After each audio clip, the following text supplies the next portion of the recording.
Hello there, and welcome. Tonight we are going to ask a question that sits at the very heart of what it means to be human. Not a question about the stars or the future or the great unknowns out there in the cosmos, but something closer, something beneath our feet and behind our eyes. We are going to ask why we live the way we do, why we wake up in buildings surrounded by walls, with addresses and neighbours and streetlights humming outside our windows. Because this was not always the case. For the vast majority of our existence as a species, humans lived differently. We roamed. We followed the seasons, the herds, the rivers. We slept beneath open skies, moved when the land told us to, and carried everything we owned on our backs. Think about that for a moment. For roughly 300,000 years, anatomically modern humans walked the earth without permanent homes, without agriculture, without cities.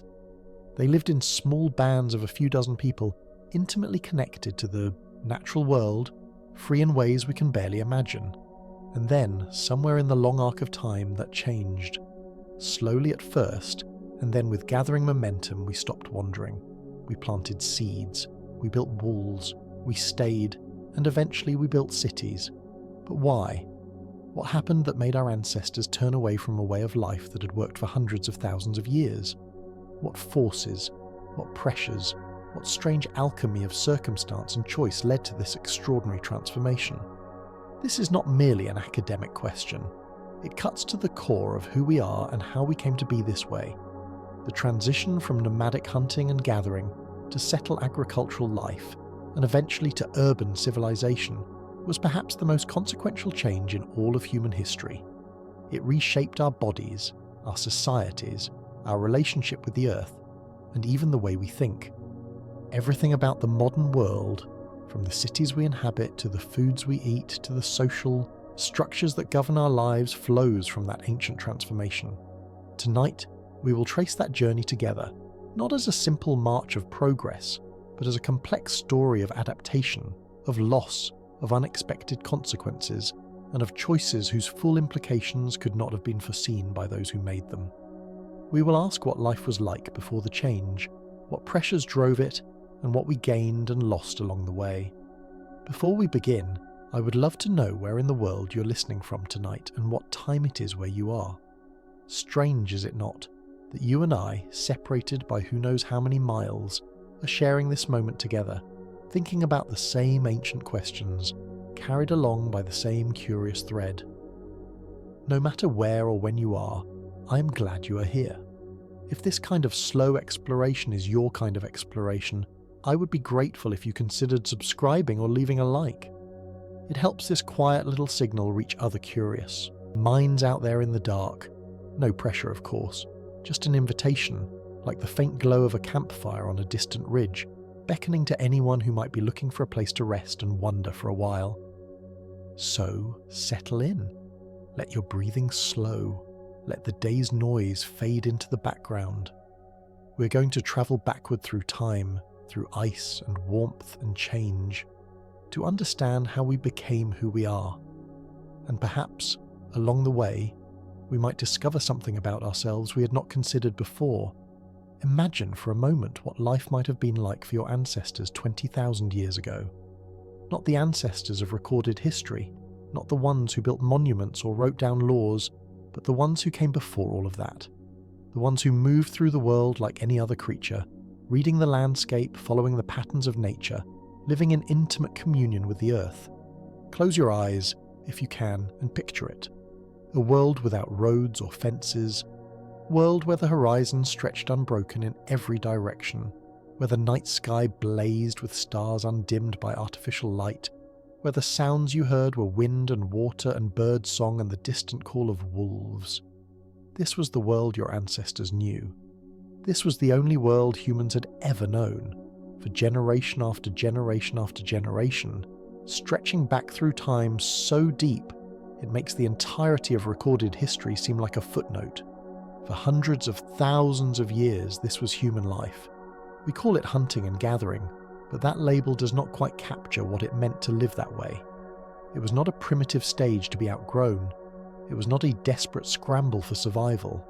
In many ways, it was an extraordinarily successful adaptation, one that allowed our species to spread across the globe, to inhabit every continent except Antarctica, to thrive in forests and grasslands and deserts, and along the edges of ice sheets. We were versatile, adaptable, resilient. We had to be. Our ancestors knew the land the way you know your own home.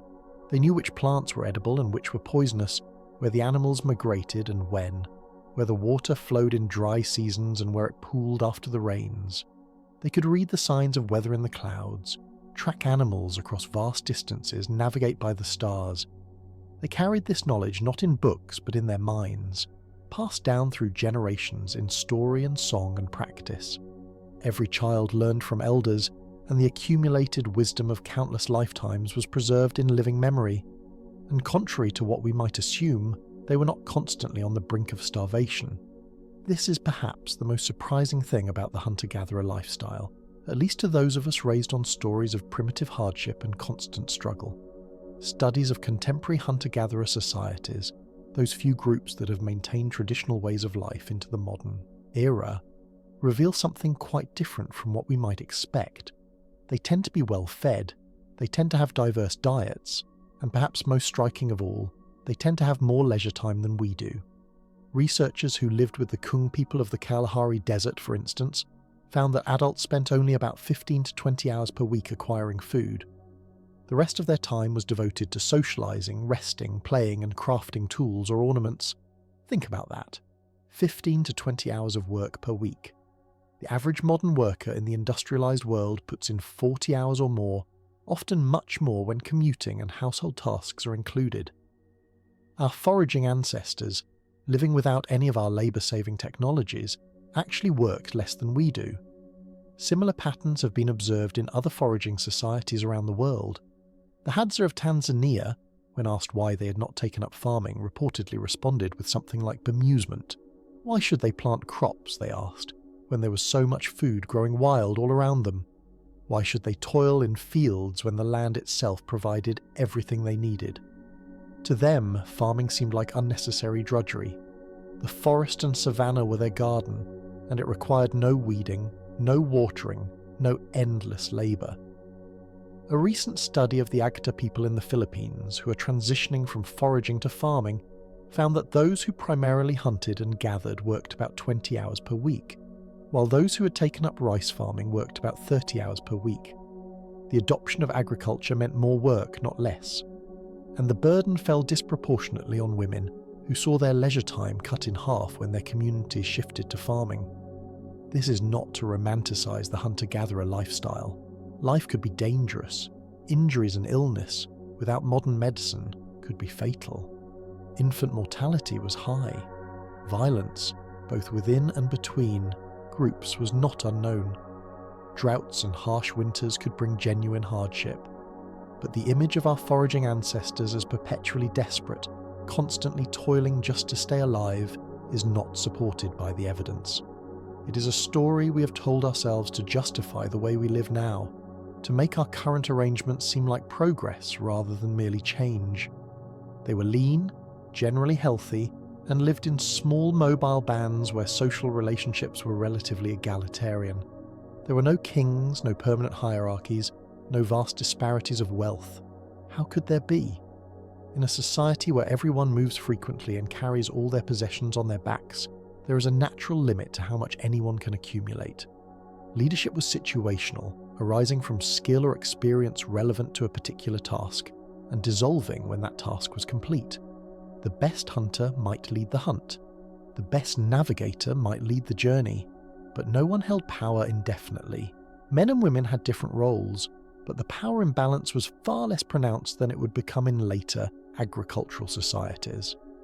Women's contributions to the food supply, primarily through gathering, often provided the majority of calories consumed by the group. Their knowledge of plants, their labour in processing food, their role in childcare, all were recognised as essential. Children were raised communally, surrounded by extended family and the watchful eyes of the entire group. Knowledge was shared freely because survival depended on everyone possessing the skills they needed. In terms of physical health, hunter-gatherers appear to have fared remarkably well. Their varied diets, rich in wild plants, fruits, nuts, and game, provided a broad spectrum of nutrients.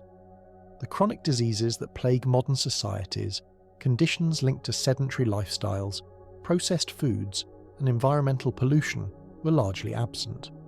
Heart disease, type 2 diabetes, obesity, these so-called diseases of civilization were virtually unknown. Dental records from prehistoric skeletons suggest that tooth decay was rare before the advent of agriculture, when starchy, carbohydrate-rich diets became the norm. Even height, a rough proxy for childhood nutrition, was greater among pre-agricultural populations than among early farmers. The average European man before the Neolithic Revolution stood about 5 feet 10 inches tall. After the adoption of agriculture, that average dropped to about 5 feet 5 inches, and it did not recover until the 20th century. So if life as a hunter-gatherer was in many respects healthier, freer, and less demanding than what came after, why did anyone ever change? Why did our ancestors abandon a way of life that had sustained them for so long? This is one of the great puzzles of human history, and the answer is not simple. It was not a single decision, made all at once by a single group. It was a process unfolding over thousands of years, shaped by forces both environmental and social. And to understand it, we need to travel to a particular moment in Earth's history, a time of dramatic transformation, when the world itself was changing in ways that would reshape human destiny forever. About 20,000 years ago, the Earth was in the grip of the last great ice age. Picture a world almost unrecognizable from the one we know today. Massive glaciers, some miles thick, covered much of North America and northern Europe. In what is now Canada and the northern United States, ice sheets extended as far south as modern-day New York and Chicago. The weight of all that ice was so enormous that it pressed the very crust of the Earth down into the mantle below. Sea levels were dramatically lower than they are today, perhaps 300 feet lower at the coldest periods, exposing vast stretches of continental shelf and creating land bridges that allowed humans and animals to walk to places now separated by ocean. The world was colder, drier, and in many ways harsher than what we know today. Humans had adapted to these conditions. They were survivors after all. Over hundreds of thousands of years, our ancestors had learned to thrive in almost every environment on Earth. They hunted the great megafauna that roamed the Ice Age world, mammoths and mastodons that provided enough meat to feed entire communities for weeks, giant ground sloths, woolly rhinoceroses, cave bears, and saber-toothed cats. They developed sophisticated tools from stone, bone, and antler. They crafted clothing from animal hides and furs to protect themselves against the cold. They built shelters of mammoth bones and animal skins, created fire at will, and formed social networks that allowed them to share information and resources across vast territories. They were resilient, resourceful, and successful. But then the ice began to retreat. Starting around 18,000 years ago, global temperatures began to rise. The glaciers melted slowly at first, then with increasing speed. Torrents of meltwater carved new river valleys and filled expanding lakes. Sea levels climbed, inundating coastal lowlands and eventually flooding the land bridges that had connected continents. Forests expanded into regions that had been tundra or grassland. The great megafauna, unable to adapt quickly enough to the changing conditions, began to disappear. Mammoths and mastodons went extinct, along with dozens of other large animal species. The world was warming, and with it the entire ecological foundation on which human societies depended was shifting. This transition was not smooth. The Earth's climate does not change in a gentle, linear fashion. It lurches and stutters, sometimes swinging wildly between states.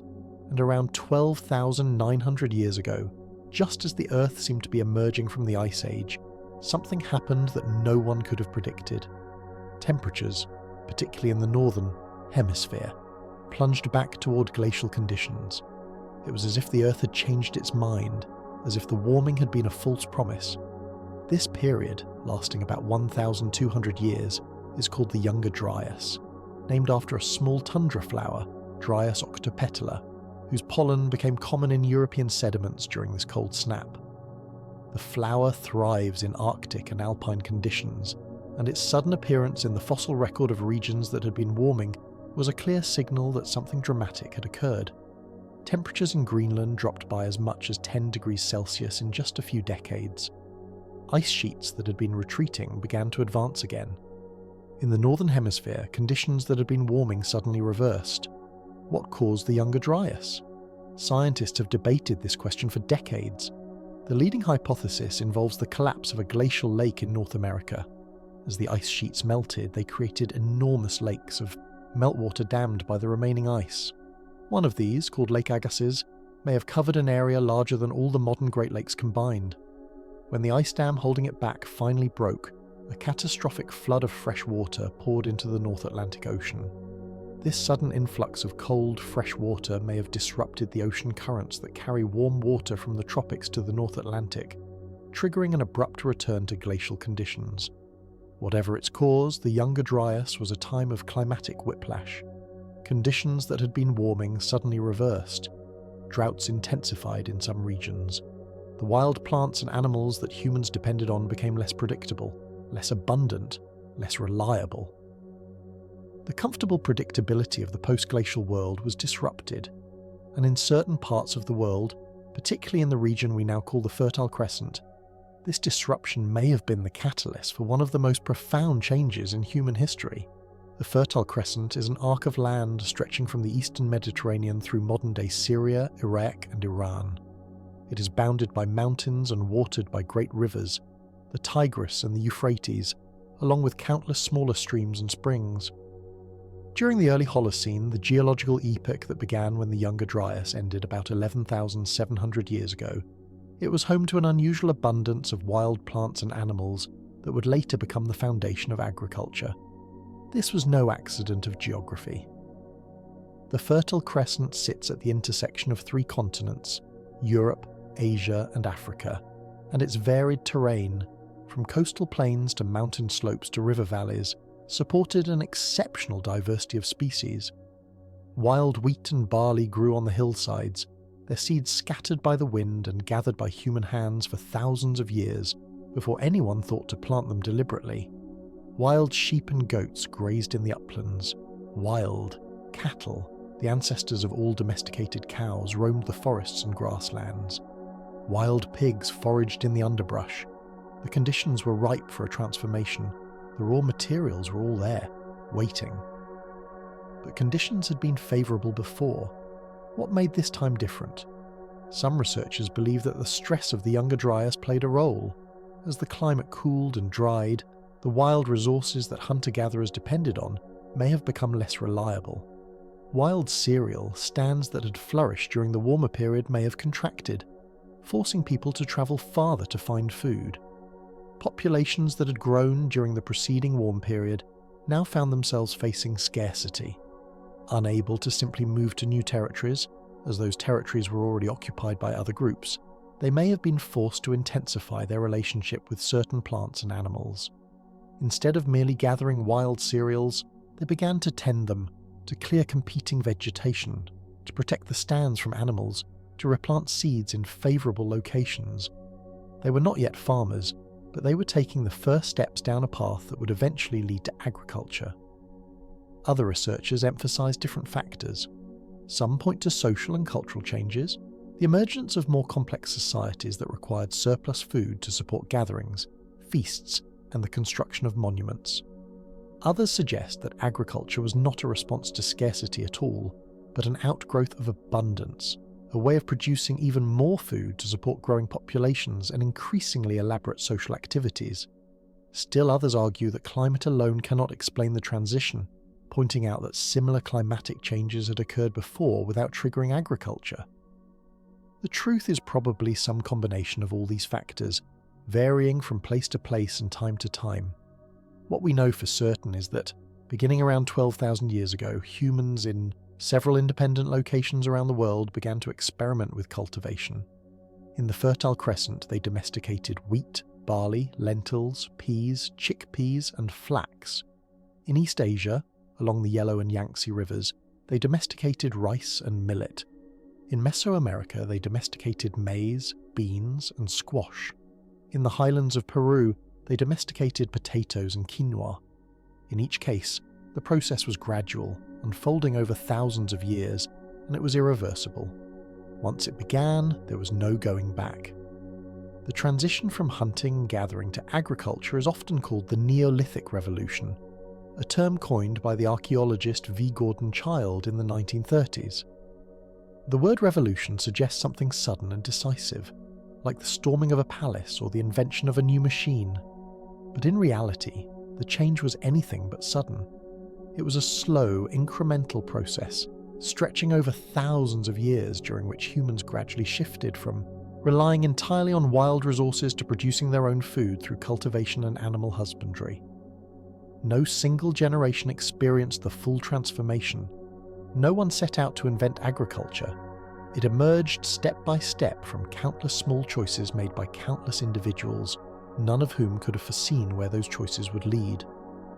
The earliest evidence of plant cultivation comes from sites in the Levant, the eastern Mediterranean region, dating to around 11,000 years ago. At places like Tel Abu Huraira in Syria and Jericho in the Jordan Valley, archaeologists have found the remains of wild cereals alongside the stone tools used to harvest and process them. Groundstone implements, mortars and pestles and grinding slabs show that people were investing considerable effort in turning hard, dry seeds into edible flour or porridge. Storage pits suggest that they were beginning to think about the future, setting aside food for later rather than consuming everything immediately. Over time, the characteristics of these plants changed in ways that reveal human intervention. The seeds became larger, plumper, and more nutritious. The stalks became sturdier, less likely to shatter and scatter when ripe. In wild wheat and barley, the seed head naturally breaks apart when mature, dispersing the seeds across the ground where they can germinate. This is an advantage for the plant, ensuring the spread of its offspring. But it is a nuisance for human harvesters who want to collect as many seeds as possible.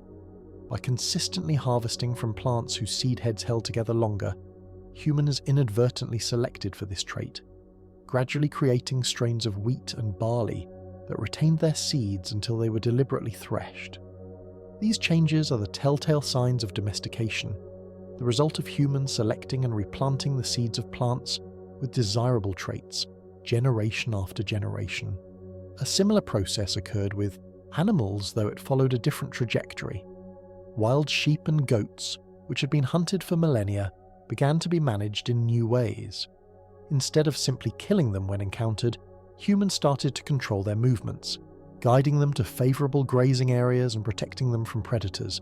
They may have begun by following herds and gradually inserting themselves into the animals' social structures. Over time, they started culling certain individuals, the most aggressive males for instance, while allowing others to breed.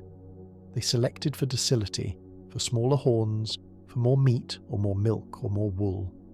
The domestication of animals was not a single event, but a long process of coevolution. Humans changed the animals, selecting for traits they found useful, but the animals also changed humans, or at least human societies. Keeping livestock required new kinds of knowledge, new social arrangements, new ways of thinking about property and ownership. The animals became not just food sources but wealth, stored on the hoof, visible markers of status and success. Cattle, sheep, goats, and pigs all were domesticated in the Fertile Crescent between 13,000 and 10,000 years ago. Dogs had been domesticated even earlier, perhaps 15,000 years ago or more, originally from wolves who scavenged around human camps.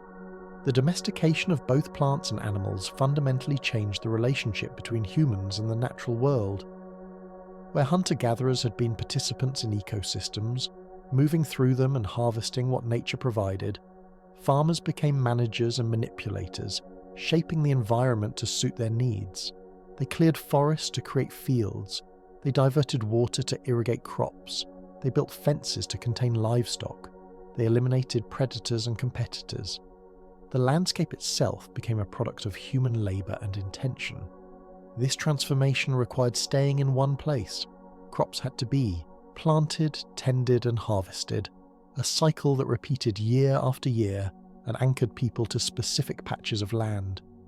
Animals had to be herded and protected, watched over constantly lest they stray or be taken by predators or thieves. The mobility that had characterized human life for hundreds of thousands of years gave way to sedentism, the practice of living in permanent or semi-permanent settlements. For the first time, humans built structures meant to last not just for a season but for generations. At first, these settlements were small, clusters of a few dozen people living in simple structures made of mud, brick or stone.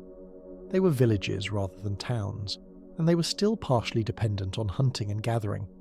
The people who lived in them occupied a transitional space, neither fully foragers nor fully farmers, experimenting with new ways of life while retaining many of the old ones. But they grew. As agriculture became more productive and populations increased, villages expanded into towns, and towns eventually grew into something unprecedented: cities. The reasons for settling down were compelling, at least in the short term. Agriculture could produce more calories per acre than foraging, at least in favourable environments. A field of wheat could feed more people than the same area of wild grassland. This surplus food could support larger populations. It could also be stored, providing a buffer against lean times. Granaries appeared, structures specifically designed to hold grain for months or even years. For the first time, humans could set aside resources for the future on a significant scale. And perhaps most importantly, surplus food could be accumulated, creating the possibility of wealth and inequality in ways that had not existed before. In a mobile foraging band, there were natural limits to how much anyone could own. You could only possess what you could carry. But in a sedentary agricultural village, there were no such limits. Some families could accumulate more land, more grain, more livestock than others. The seeds of inequality, which would eventually grow into the vast disparities of class and caste that characterize later civilizations, were planted along with the first crops. But settling down came with costs that would not become fully apparent for generations. The dense, sedentary populations of agricultural villages were breeding grounds for infectious diseases. Pathogens that had difficulty spreading among small mobile bands found ideal conditions in crowded settlements, where people lived in close proximity to each other and to their animals. Measles, smallpox, influenza, and countless other diseases are thought to have originated or intensified with the rise of agriculture. Living with livestock meant living with the parasites and diseases that afflicted them, many of which proved capable of jumping to human hosts. The diet of early farmers was also less varied and nutritious than that of their foraging ancestors. Reliance on a few staple crops, particularly cereals, meant less protein, fewer vitamins, and more dental problems due to the starchy, carbohydrate-rich foods. The grinding of grain wore down teeth. The sugars fed bacteria that caused cavities. Skeletal remains from early agricultural populations show increased rates of anemia, infections, and growth stunting compared to earlier hunter-gatherers. People worked harder and lived shorter, sicker lives. The transition that we call progress was, in many measurable ways, a step backward. So why did they do it? Why did humans adopt a way of life that made them, by many measures, worse off? This is one of the great puzzles of human history, and there is no simple answer. Part of the explanation may be that the costs were not immediately apparent. The transition happened gradually, over many generations. No single individual made a conscious choice to trade the freedom of foraging for the toil of farming. Instead, small, incremental changes accumulated until there was no going back. Populations grew dependent on agriculture. The knowledge and skills needed for foraging were lost as elders died without passing them on. The land itself was transformed, cleared and cultivated in ways that made returning to hunting and gathering impossible. The wild game and wild plants that had once sustained people were gone, replaced by fields and pastures. There may also have been social pressures at work. As some groups adopted agriculture and grew larger, they may have displaced or absorbed neighbouring foragers through competition, conquest, or assimilation. Agricultural societies could field larger armies, build defensive structures, and project power in ways that small bands of hunter-gatherers could not. Even if farming was harder and less healthy, it may have been the only way to survive in a world increasingly dominated by farmers. The choice, such as it was, may not have been between farming and foraging, but between farming and extinction. Long before the first true cities arose, humans were already gathering in ways that would have seemed remarkable to their wandering ancestors. One of the most astonishing examples of this comes from a hilltop in southeastern Turkey, a place called Göbekli Tepe, which means Potbelly Hill in Turkish. Here, beginning around 11,600 years ago, groups of hunter-gatherers came together to construct something extraordinary: massive circular enclosures filled with towering T-shaped stone pillars, some standing nearly 18 feet tall and weighing as much as 50 tons. These pillars are carved with intricate images of animals, foxes, boars, cranes, snakes and leopards, as well as abstract symbols whose meanings remain mysterious. The construction of Göbekli Tepe required enormous effort. The pillars had to be quarried from the surrounding limestone bedrock, shaped, transported and erected, all without metal tools, wheels or draft animals. This was not the work of a few individuals over a few days. It required coordination, planning, and the sustained labour of many people over many years. And here is what makes Göbekli Tepe so extraordinary. It was built before agriculture. The people who created it were not farmers. They were hunter-gatherers, subsisting on wild game and wild plants. They did not live at Göbekli Tepe permanently. Instead, they seem to have gathered there periodically, perhaps for rituals, ceremonies, or great feasts. Tens of thousands of animal bones have been found at the site, the remains of what may have been enormous communal meals. This challenges the traditional narrative of how civilization developed. For a long time, archaeologists assumed that agriculture came first, that farming produced the food surplus needed to support priests, craftsmen, and builders. Only after people settled down and grew crops, the story went, could they afford to build monuments and engage in complex religious activities. Göbekli Tepe suggests that the relationship may have worked the other way around. Perhaps it was the desire to gather, to worship, to feast, and to build that came first. Perhaps the need to feed the crowds who came together for these events drove the intensification of food production. Perhaps, as one archaeologist put it, first came the temple, and then came the city. This is not to say that Göbekli Tepe was a city. It was not.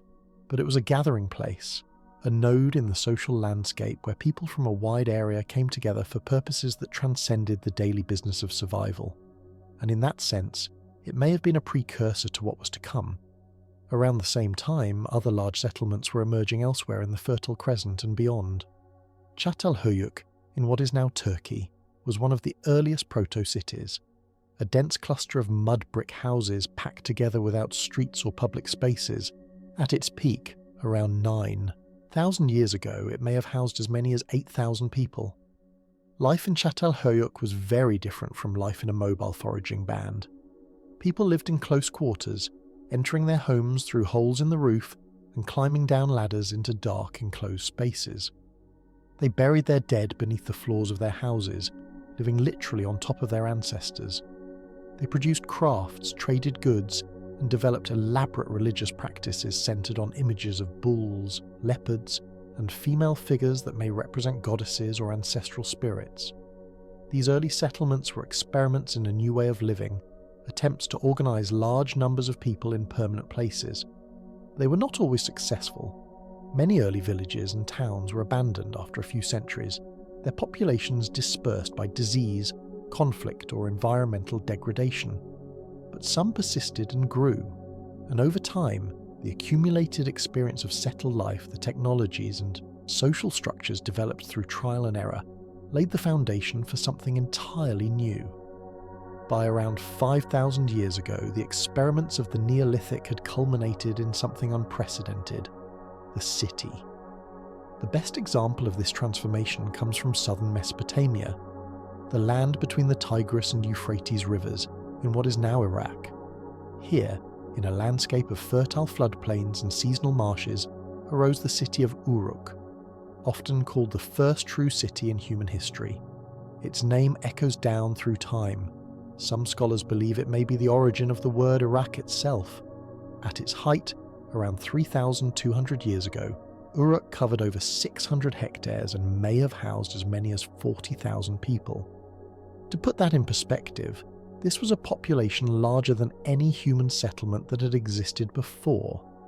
At a time when most of humanity still lived in villages of a few hundred people or scattered farms, Uruk was a metropolis. Its walls stretched for nearly 6 miles around the urban core. Within those walls was a world more complex and varied than anything humans had previously created. The city was dominated by monumental architecture, massive mud brick temples and palaces decorated with elaborate mosaics of coloured clay cones pressed into the walls. These cones, thousands upon thousands of them arranged in geometric patterns, created shimmering facades that must have been awe-inspiring to visitors arriving from the countryside. At the centre of the city were sacred precincts dedicated to the gods, particularly Inanna, the goddess of love, fertility and war, and Anu, the god of the sky. Great ziggurat temples rose above the flat landscape like artificial mountains, visible for miles across the alluvial plain. They were stairs to heaven, places where humans could approach the divine. Uruk was not just big, it was complex in ways that smaller settlements had never been. Its inhabitants were organised into distinct social classes, kings and priests at the top, wielding political and religious authority, followed by merchants who controlled trade and accumulated wealth, craftsmen who produced the goods on which the city's economy depended, farmers who worked the fields that fed the urban population, and at the bottom, slaves who did the hardest and most unpleasant labour. This stratification was something new under the sun. In hunter-gatherer bands and even in early farming villages, social distinctions had been relatively modest.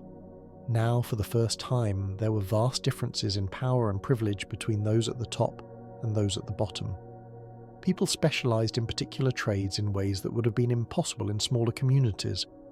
There were potters and weavers, metalworkers and builders, administrators and scribes, priests and soldiers.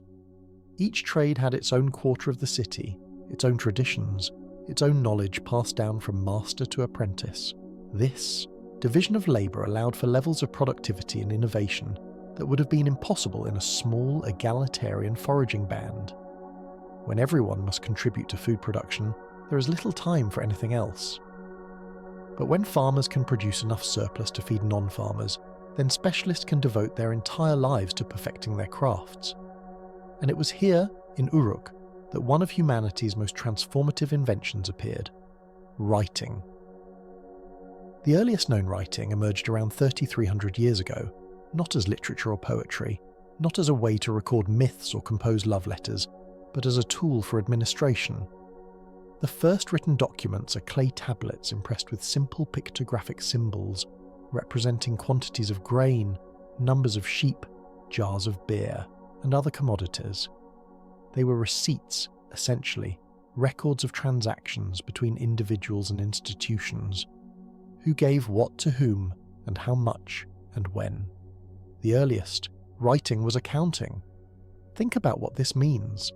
Writing, that cornerstone of civilization, that vehicle for all the literature and philosophy and science that would follow, began as a way to keep track of stuff. It arose from the need to manage the complexity of urban life, to record transactions that were too numerous and too complicated to remember. In a small village, where everyone knows everyone, where goods are exchanged face to face and debts are remembered personally, there is no need for writing. But in a city of tens of thousands, where merchants trade with strangers, where temples collect offerings from countless worshippers, where kings levy taxes on vast populations, memory alone is not enough. You need records, you need writing. Over time, this system of symbols evolved. The pictographs became more abstract, transformed into the wedge-shaped marks we call cuneiform, a word that comes from the Latin for wedge. Scribes pressed the triangular end of a reed stylus into wet clay to create distinctive impressions. The range of things that could be written expanded from simple accounts to laws, treaties, letters, hymns, astronomical observations, medical prescriptions, and eventually great works of literature like the Epic of Gilgamesh, the oldest known epic poem. The story tells of a legendary king of Uruk who sought to transcend human mortality, who journeyed to the ends of the earth in search of eternal life, and who ultimately learned to accept his fate as a mortal being. It is a story about the limits of human ambition, and it comes to us from the world's first city. Writing changed everything. It allowed information to be stored, transmitted, and accumulated across generations in ways that had never been possible before. Knowledge that once died with the elders who held it could now be preserved on clay tablets, accessible to anyone who could read. It made possible bureaucracies, legal codes, and the coordination of complex societies. It created the category of history itself, the record of events and achievements that could be passed down through time. Before writing, there was only myth and memory. After writing, there was history. The rise of cities like Uruk was accompanied by other transformations. Trade networks expanded, connecting distant regions and enabling the exchange of goods, ideas, and technologies. Warfare became more organized and devastating as cities competed for resources and power. Social hierarchies deepened, with wealth and privilege concentrated in the hands of elites, while the majority labored to support them. This was the birth of what we call civilization, a word derived from the Latin civitas, meaning city. And for all its achievements, civilization came with profound costs. The freedom and equality of hunter-gatherer life gave way to rigid hierarchies and institutionalized inequality. The intimate connection with the natural world was replaced by an artificial environment of walls and streets and buildings. The varied, nutritious diet of foragers was supplanted by monotonous staples that fueled disease and malnutrition. Work became harder and more relentless. Time became something to be measured, tracked, and controlled by others. The Epic of Gilgamesh, that ancient story from the world's first city, grapples with these tensions. Its hero, Gilgamesh himself, is a builder of walls, a king who forces his people to labor on great construction projects. But he is also restless, haunted by the knowledge of his own mortality, searching for meaning in a world where the old certainties no longer hold. His companion, Enkidu, is a wild man who lives among the animals before being civilized and brought into the city. The story of Enkidu's transformation, from free creature of nature to domesticated inhabitant of urban society, mirrors the transformation humanity itself was undergoing. It is a story of loss as much as gain, of the price paid for the comforts and achievements of civilization. What then did we gain by leaving nature behind and building cities? And what did we lose? The answer is not straightforward. The transition from hunting and gathering to agriculture and urban life was not a simple upgrade, a step forward on an inevitable path of progress. It was a trade-off, a bargain whose terms are still being reckoned with today. On the one hand, civilization brought extraordinary achievements. Writing and record-keeping allowed knowledge to accumulate across generations, enabling science, philosophy, and art to develop in ways that would have been impossible without them. The surplus food produced by agriculture supported specialists, people who could devote their lives to thinking, creating, and inventing rather than simply surviving. Medicine, mathematics, astronomy, literature, all the products of human creativity that we value most highly, emerged from settled, complex societies. Cities became crucibles of innovation, places where diverse people and ideas came together and sparked new possibilities. The density of urban life, despite its problems, fostered collaboration and competition that drove human culture forward. Temples, palaces, theatres, and libraries rose as monuments to collective ambition. Empires connected distant regions, spreading technologies and crops and ideas across vast territories. For better or worse, the world we live in today, with all its wonders and horrors, is the product of this transformation. On the other hand, the costs were immense. Health declined, at least initially. Early farmers were shorter, sicker, and more prone to nutritional deficiencies than their foraging ancestors. Infectious diseases ravaged dense populations, killing millions in epidemics that swept through cities and along trade routes. Work became harder and more relentless. Where hunter-gatherers spent perhaps 20 hours a week obtaining food, farmers toiled from dawn to dusk, their labour controlled by landowners, priests and kings. Social inequality deepened. The surplus food and accumulated wealth of agricultural societies created the possibility of extreme disparities between rich and poor. Some lived in palaces while others starved. Some commanded armies while others were enslaved. The relatively egalitarian social structures of hunter-gatherer bands gave way to rigid hierarchies of class, caste, and gender. Women, in particular, often saw their status decline. In mobile foraging societies, women's contributions to the food supply were essential and recognized. In agricultural societies, where physical strength and the ability to control land became more important, women were increasingly relegated to domestic roles and subjected to male authority. The relationship with nature was transformed as well. Hunter-gatherers lived within ecosystems, taking what they needed and moving on, allowing the land to regenerate.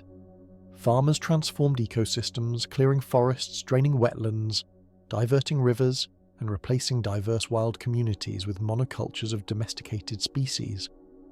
This transformation accelerated over time, until today, when agriculture occupies a third of the planet's land surface, and humans and their livestock outweigh all wild mammals combined. There is no going back. The world of the hunter-gatherers is gone, surviving only in a few remote pockets and in the archaeological record.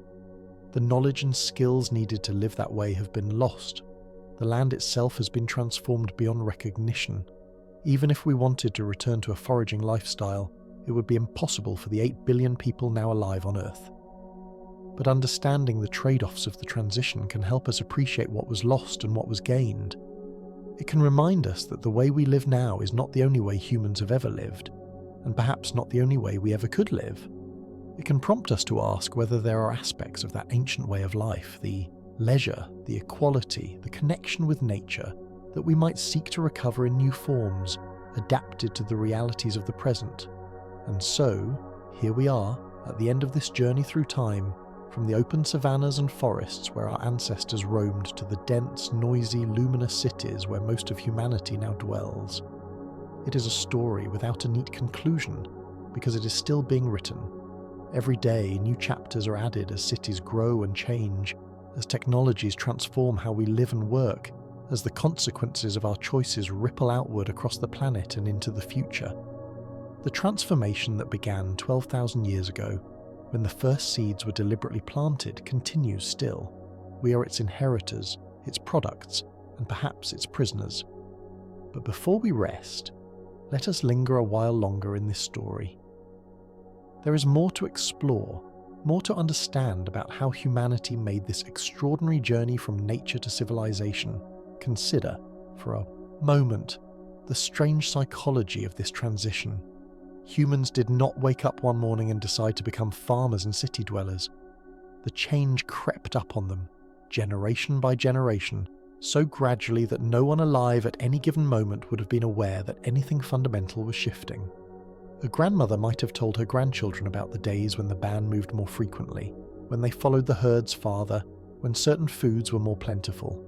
But those stories would have seemed like the natural dimming of memory, not evidence of a world historical transformation.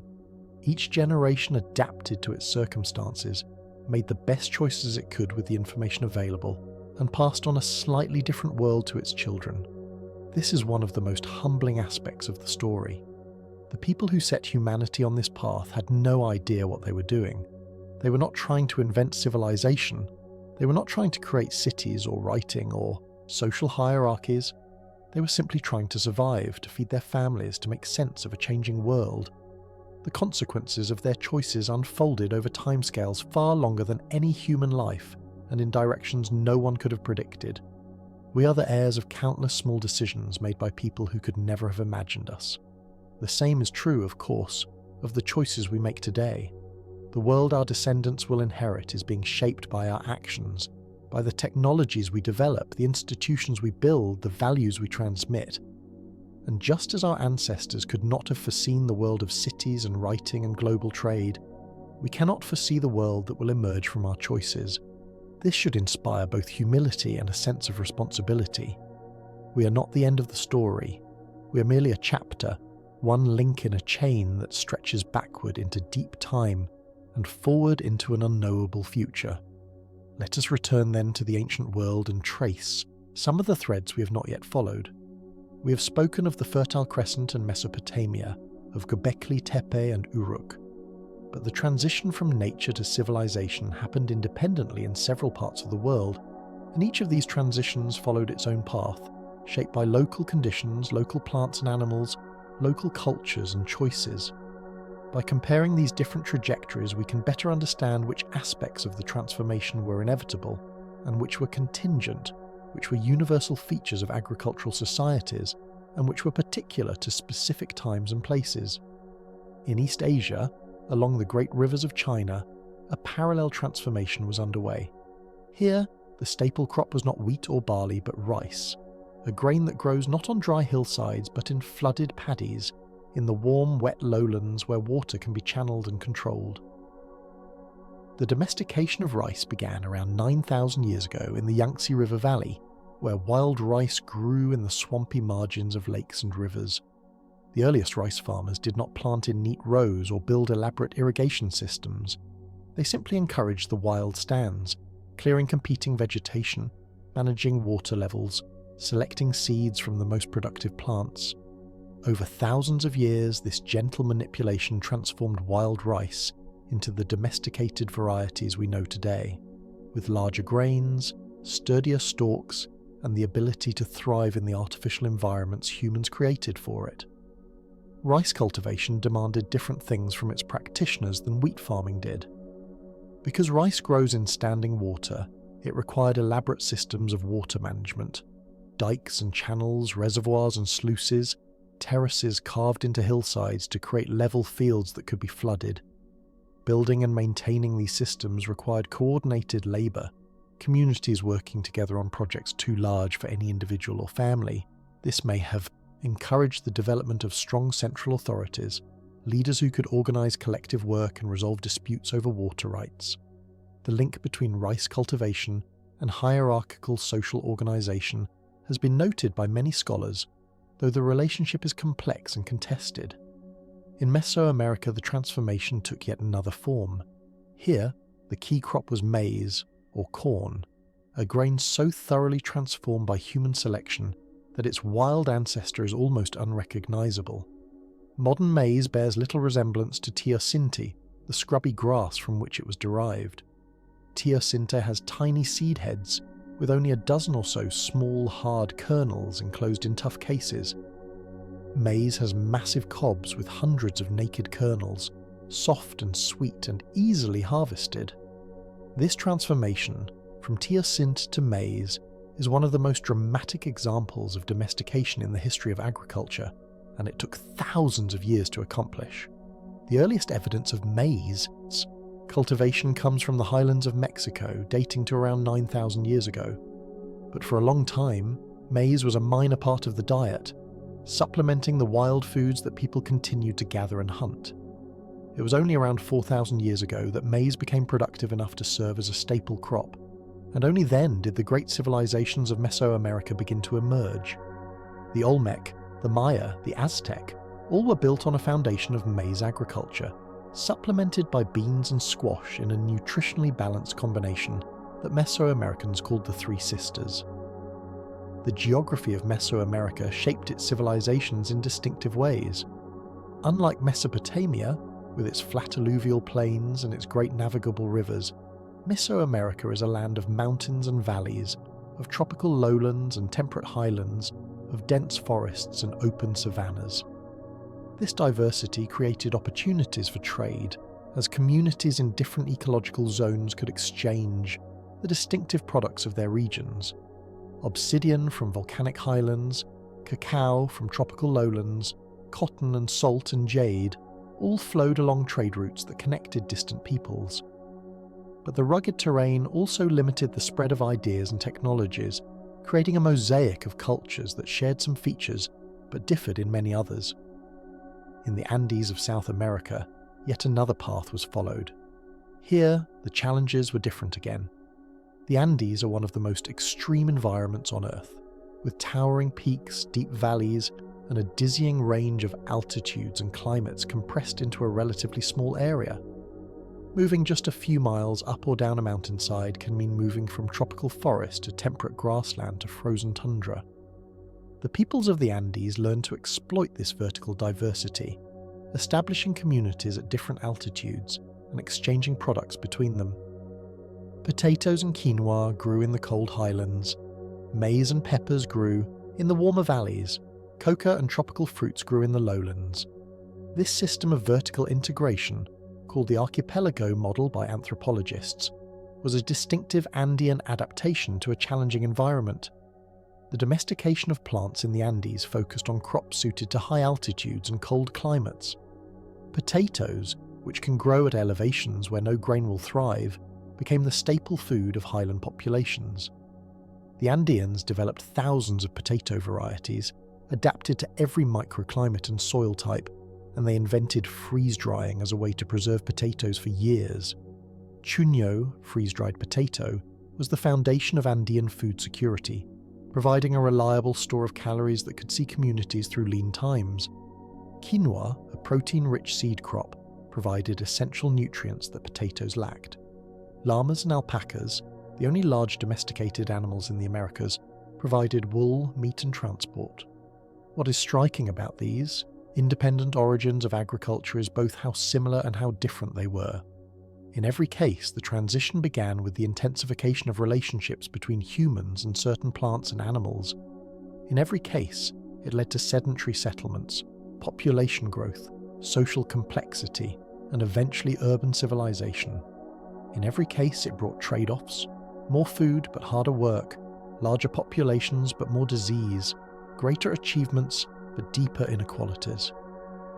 These parallels suggest that something about the transition from foraging to farming follows a certain logic, that given certain conditions, human societies tend to develop in certain directions. But the differences are equally instructive. The specific crops and animals that were domesticated varied enormously, shaped by what was locally available. The social structures that emerged differed as well, from the god-kings of Egypt to the city-states of Mesopotamia, to the kinship-based societies of early China to the theocratic empires of Mesoamerica. Geography, climate, and culture all left their marks on the civilizations that emerged. There was no single path from nature to civilization, no predetermined destination. History could have unfolded differently, and in many places it did. Let us consider, too, the people who did not make this transition, or who made it only partially. For most of human history, even after agriculture had been invented, most of the world's surface remained the domain of hunter-gatherers. The farmers occupied the fertile valleys and river basins, the places where crops could be grown and populations could concentrate. But vast stretches of the earth, the deserts and tundras, the dense forests and rugged mountains remained beyond the reach of agriculture, and there, people continued to live as their ancestors had lived for hundreds of thousands of years. These foraging societies were not relics or leftovers, failed experiments in human adaptation. They were successful adaptations to environments where farming was impractical or impossible. The Aboriginal Australians developed sophisticated techniques for managing their environment, using fire to shape the landscape and encourage the growth of food plants, developing an intimate knowledge of thousands of species and their uses. The San people of southern Africa mastered the art of survival in one of the world's harshest deserts, reading tracks and signs that would be invisible to outsiders, finding water where others would see only sand. The Inuit of the Arctic developed technologies that allowed them to thrive in a frozen world, hunting seals and whales, building houses of snow, living rich cultural lives in one of the most extreme environments on Earth. These societies persisted for thousands of years alongside the agricultural civilizations, sometimes trading with them, sometimes fighting them, sometimes simply ignoring them.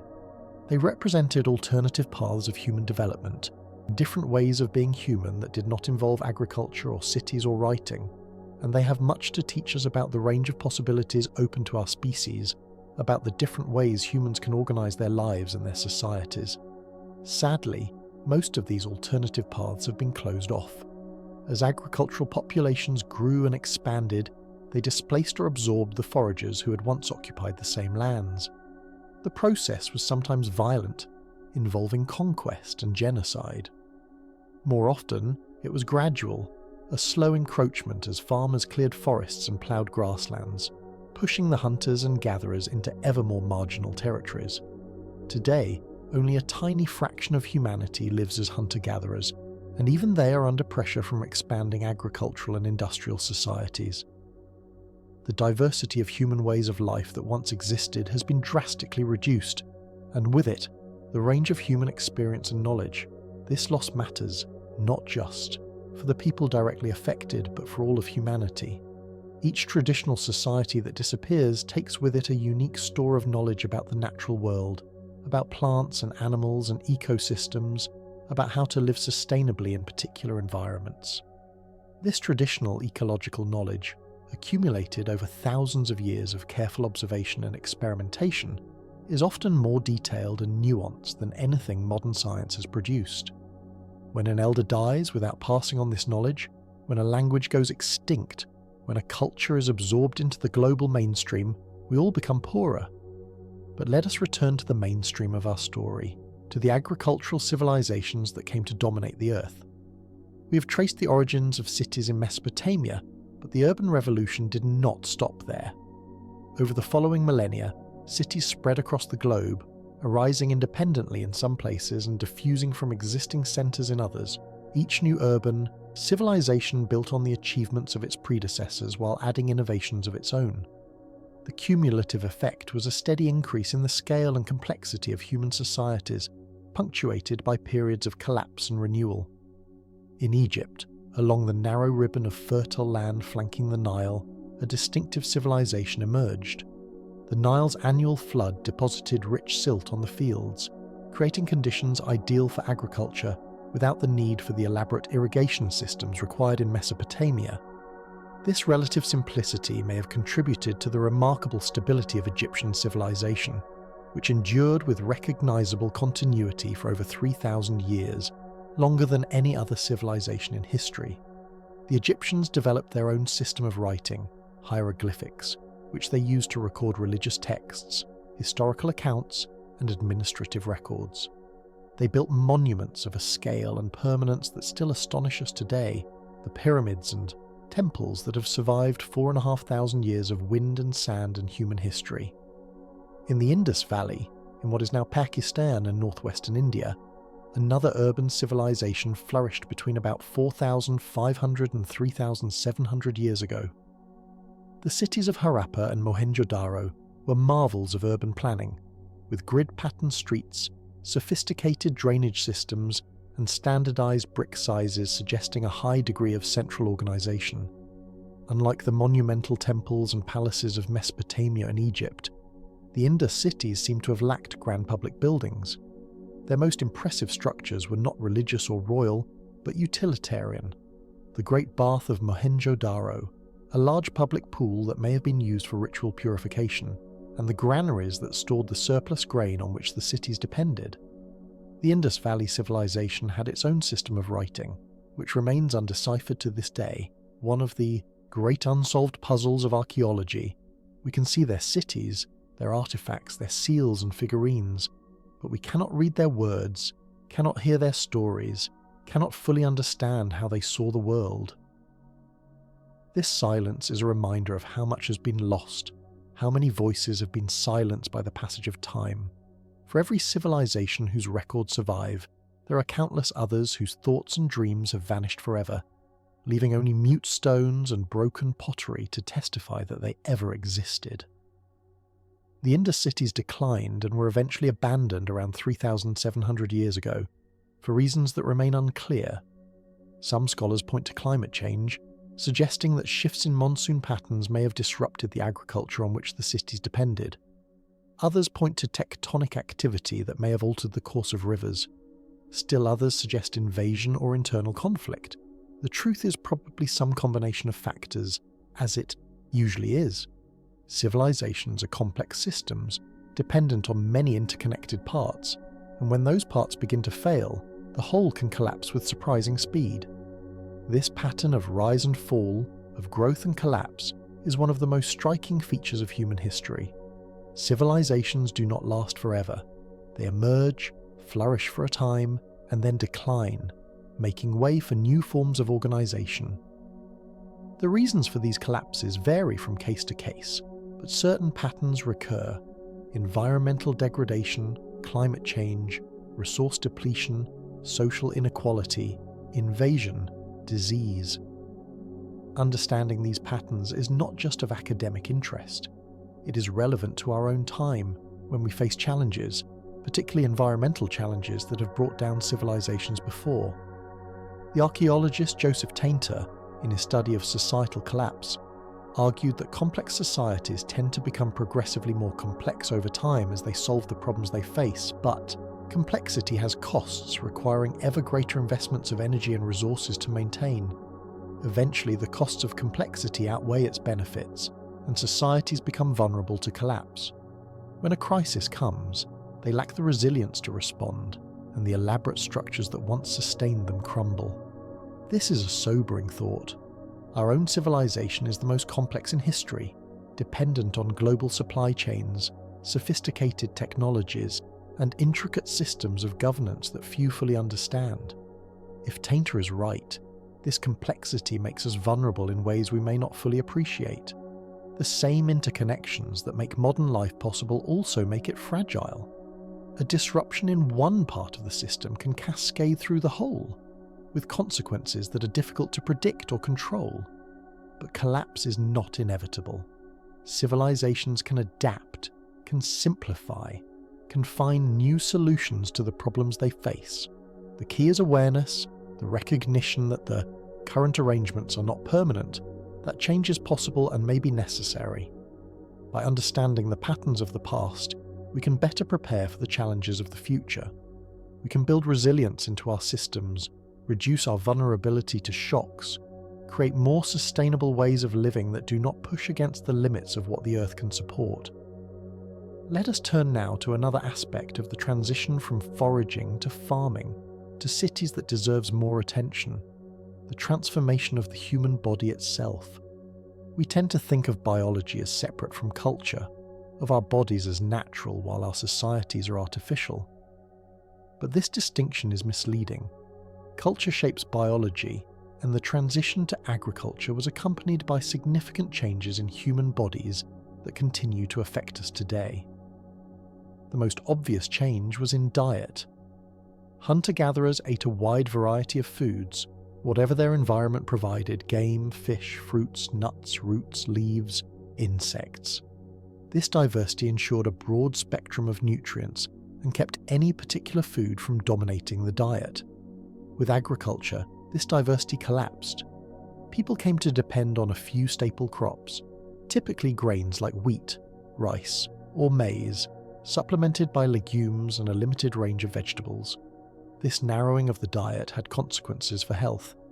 Grains are rich in carbohydrates but relatively poor in protein, vitamins, and minerals. A diet based on grains, especially when milling removes the nutrient-rich bran and germ, can lead to deficiencies in iron, zinc, B vitamins, and other essential nutrients. Archaeological evidence shows that early farmers suffered from higher rates of anemia, scurvy, rickets, and other deficiency diseases than their foraging predecessors. Dental health also declined, as the sticky starches in grain-based foods fed the bacteria that cause tooth decay. The beautiful, healthy teeth that characterize hunter-gatherer skeletons gave way to the cavities and abscesses that plague agricultural populations. The shift to agriculture also changed human bodies in subtler ways. With a more reliable food supply, populations grew, and women could have children more frequently. But the nutritional quality of the diet was lower, and children often suffered. Growth stunting became common, as evidenced by the shorter stature of early farmers compared to their foraging ancestors. Infant mortality remained high, and life expectancy was actually shorter in many early agricultural societies than it had been among hunter-gatherers. Disease patterns changed as well. Living in close proximity to domesticated animals exposed humans to new pathogens that could jump from animal to human hosts. Many of the infectious diseases that have plagued humanity throughout history, including measles, smallpox, influenza, and tuberculosis, are thought to have originated in domesticated animals. The crowded, unsanitary conditions of early villages and cities, allowed these diseases to spread rapidly, creating epidemics that could devastate populations. Over time, human populations adapted to these new conditions. Natural selection favoured individuals who could survive on grain-based diets, who had resistance to the new diseases, who could tolerate the crowded conditions of settled life. One of the most striking examples of this adaptation is lactose tolerance.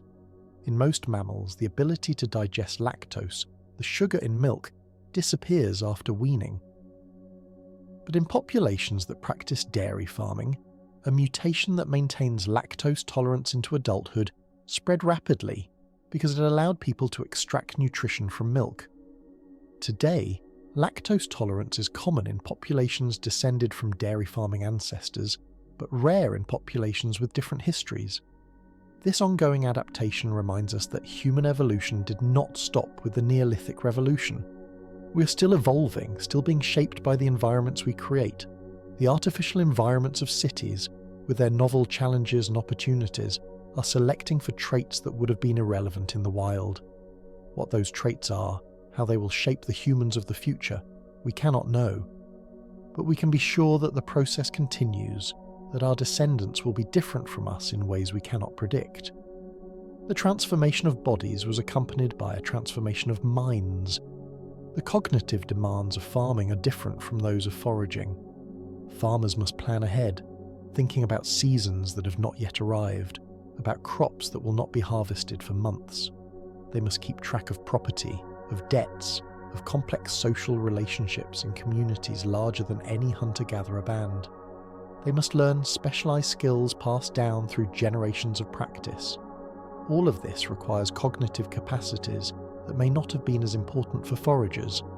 Some scholars have argued that agriculture selected for different psychological traits than foraging: a greater orientation toward the future, a higher tolerance for delayed gratification, a more analytical and less intuitive mode of thinking.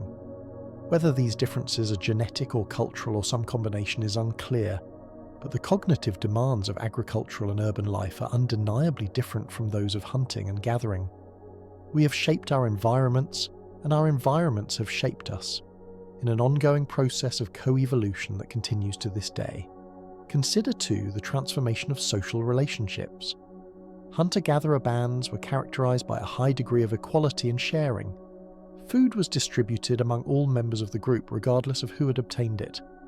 Personal property was minimal, and what possessions people had were freely lent or given. Leadership was informal, based on skill and reputation rather than hereditary position or accumulated wealth. Men and women, while having different roles, had roughly equal status and influence. Agriculture changed all of this. The possibility of surplus, of storing food for future use, created the possibility of accumulation. Some families could acquire more land, more grain, more livestock than others. This wealth could be passed down through generations, creating hereditary inequalities that would have been impossible among mobile foragers. Social hierarchies emerged, with elites at the top and labourers at the bottom.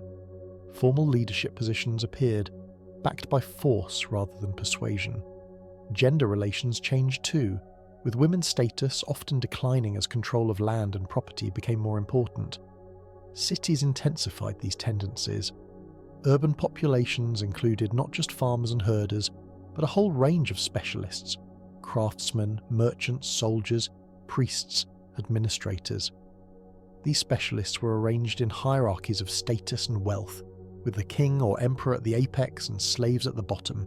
Social mobility was limited. People generally remained in the class into which they were born. The egalitarian ethos of the hunter-gatherer band gave way to ideologies that justified inequality, that portrayed social hierarchies as natural, necessary, even divinely ordained. We live with the legacy of these transformations today. Our societies are still structured by inequalities that trace their origins to the first agricultural villages. Our minds are still shaped by the cognitive demands of complex societies. Our bodies still bear the marks of 10,000 years of adaptation to agricultural diets and urban environments. Understanding this legacy can help us see our present circumstances more clearly, can help us distinguish what is truly natural from what is merely familiar. What is inevitable from what is chosen? The night deepens around you now. Perhaps the sounds of the day have faded, replaced by the quiet hum of the sleeping world. Perhaps you can hear the wind outside, or the distant sound of traffic, or the breathing of someone beside you. Wherever you are part of this great story we have been telling, this story of how humanity came to be what it is. Think for a moment about the layers of history that surround you. The building you are in, if you're in a building, was constructed by workers using techniques developed over thousands of years, from the mud bricks of the first villages to the steel and concrete of modern construction.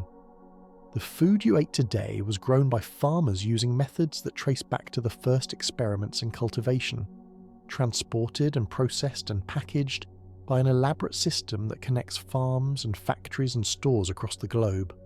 The language you think in, the concepts you use to understand the world, bear the imprint of countless generations of thinkers and speakers, stretching back to the first humans who gave names to things. You are surrounded by the accumulated achievements of your species, the inheritance of 10,000 years of civilization, and you carry within you the legacy of 100,000 years before that, the long ages when your ancestors roamed the wild earth, learning its ways, adapting to its challenges, becoming the creatures you now are. Both legacies are part of you. Both have made you who you are. In China, civilization developed along the Yellow and Yangtze rivers, eventually coalescing into the unified empires that would shape East Asian history for millennia. The Chinese developed their own system of writing, based on characters that represent words or concepts rather than sounds. This writing system, though it has evolved over time, has maintained a continuity that allows modern Chinese readers to access texts written thousands of years ago. The Chinese also developed distinctive philosophies, Confucianism and Taoism and many others, that shaped their understanding of society, nature, and the cosmos. They invented paper and printing, gunpowder, and the compass, technologies that would eventually spread to the rest of the world and transform it. Each of these civilizations made contributions to human knowledge and achievement that we still benefit from today. Mathematics and astronomy, architecture and engineering, medicine and metallurgy, all advanced through the efforts of countless individuals working within these urban societies. The surpluses produced by agriculture freed some people from the necessity of food production, allowing them to specialize in other activities to think and create and experiment. The density of urban life brought diverse minds together, sparking innovations that would have been impossible in isolated communities. Writing allowed knowledge to be recorded and transmitted, accumulating across generations instead of being lost with each passing elder. But these achievements came at a cost that is easy to overlook from our vantage point of comfort and security. The great monuments of the ancient world, the pyramids and ziggurats and temples, were built by the labour of thousands, often under conditions of coercion or outright slavery. The surplus food that supported priests and scribes and artisans was extracted from farmers who kept little for themselves. The armies that defended cities and expanded empires were filled with conscripts who had little choice in the matter. The wealth that gleamed in palaces and temples was produced by the toil of the many and enjoyed by the few. We should not romanticize the hunter-gatherer past, but neither should we idealize the civilized present or past. Every human society has its costs and its benefits, its achievements and its cruelties. The question is not which was better in some absolute sense, but how we understand the trade-offs that were made and the choices that remain open to us.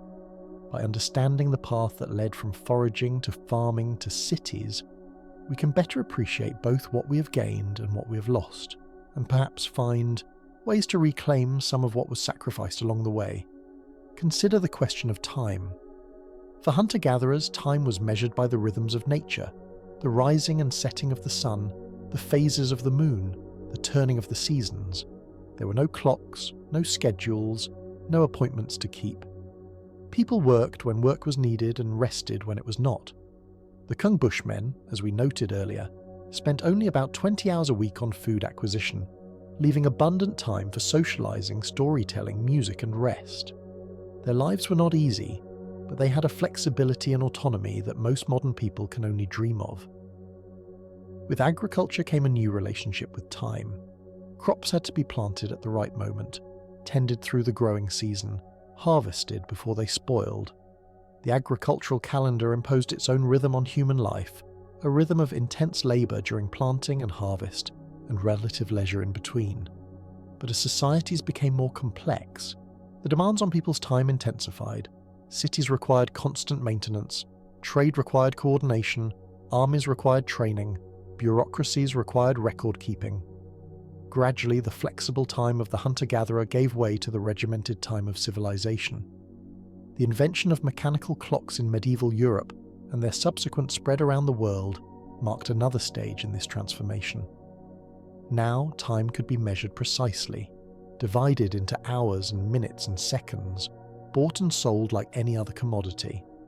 The factory whistle and the time clock became symbols of industrial civilization, tools for extracting maximum labour from workers whose time was no longer their own.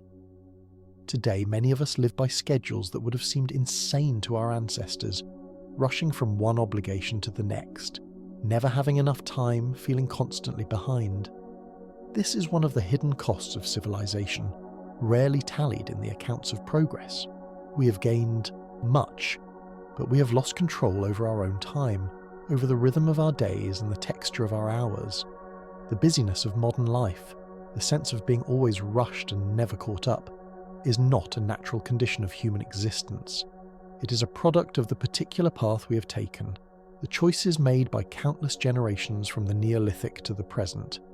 And it is worth asking whether this is the only way, whether other arrangements might be possible, whether we might find ways to reclaim some of the temporal autonomy that our foraging ancestors enjoyed. Similar questions might be asked about many other aspects of modern life. The isolation and anonymity of urban existence, for instance. Humans evolved to live in small groups where everyone knew everyone, where social ties were strong and enduring, where there was always someone to turn to in times of need.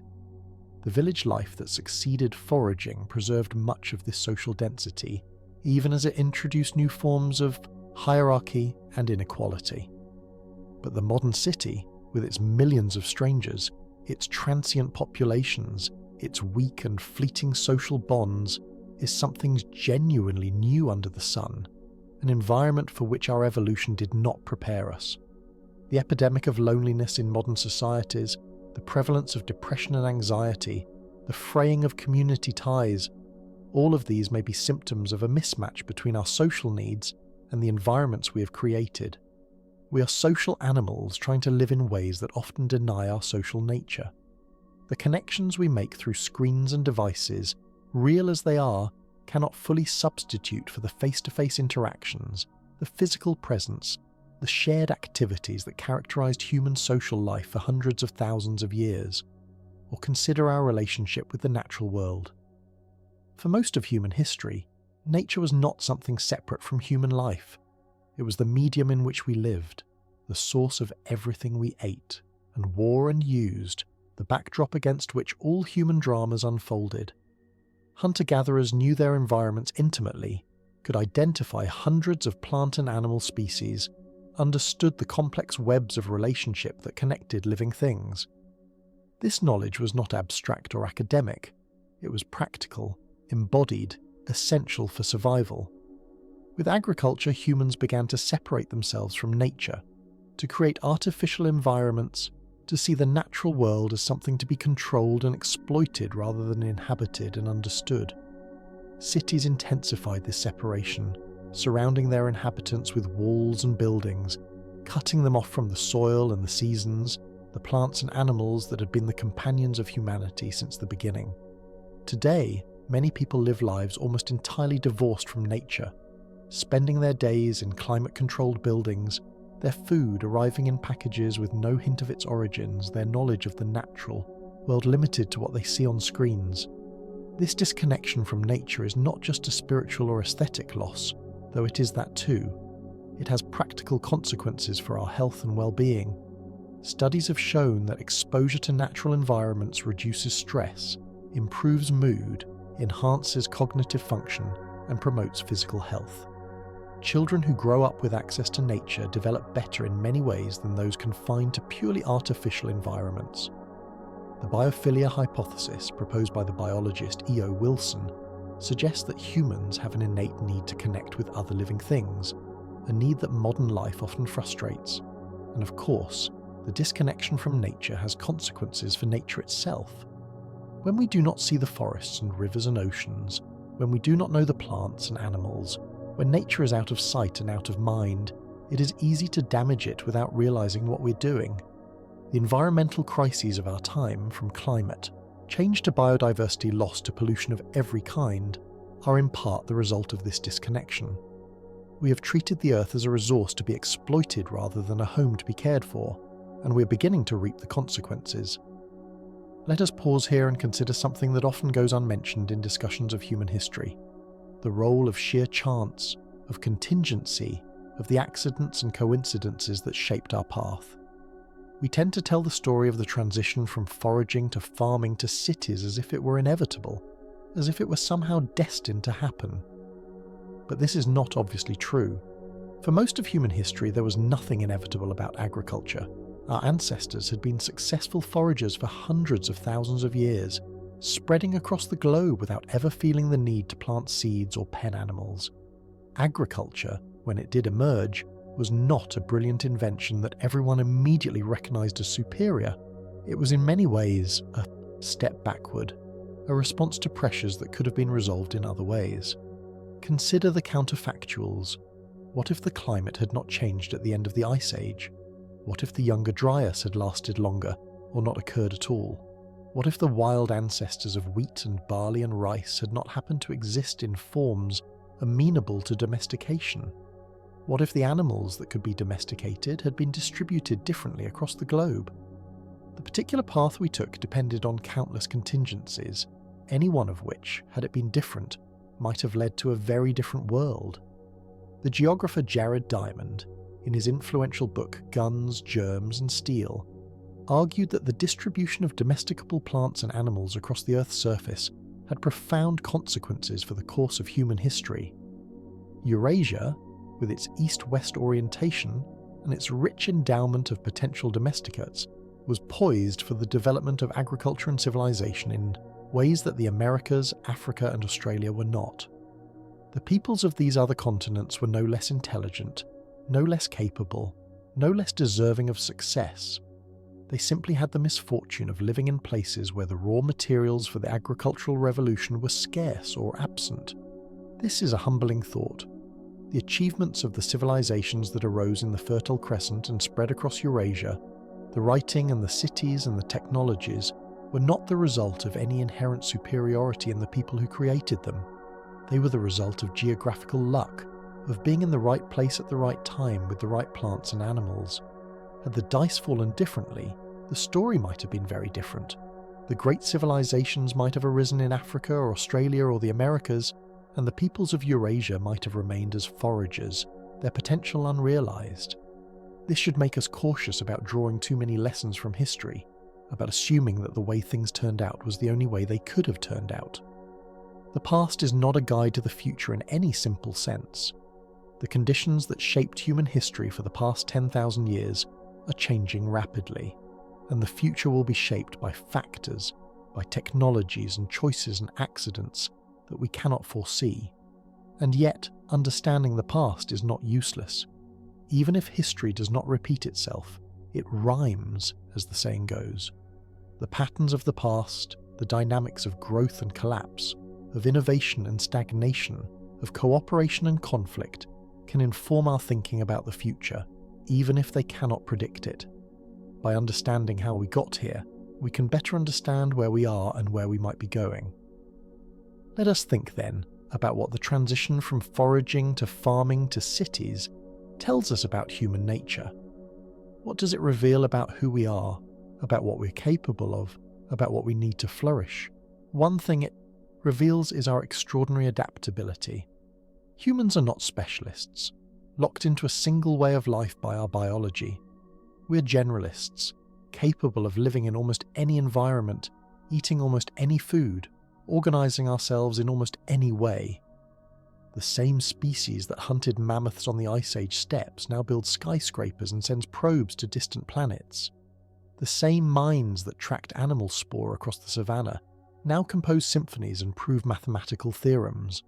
This flexibility is perhaps our most distinctive trait, the key to our success as a species. But adaptability has its costs. Because we can adapt to almost anything, we often adapt to things that are not good for us. We can live in crowded, polluted cities. We can eat processed foods devoid of nutrients. We can spend our days in sedentary work that leaves us anxious and exhausted.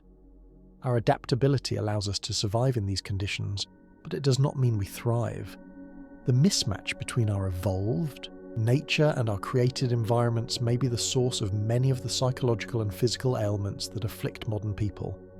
Another thing the transition reveals is our sociality. Humans are deeply social animals, dependent on others from birth to death. The transition from foraging to farming to cities did not change this fundamental fact. It transformed it. In hunter-gatherer bands, sociality was based on kinship and face-to-face relationships. Everyone knew everyone, and social norms were enforced through direct personal interaction. In agricultural villages, the circle of acquaintance expanded, but it was still possible to know most of the people one encountered. In cities, sociality became something different entirely, an abstract connection to strangers, mediated by institutions, markets, and laws. This transformation of sociality has been, in many ways, liberating. Cities free us from the constraints of small group living, from the gossip and surveillance and conformity that characterize tight-knit communities.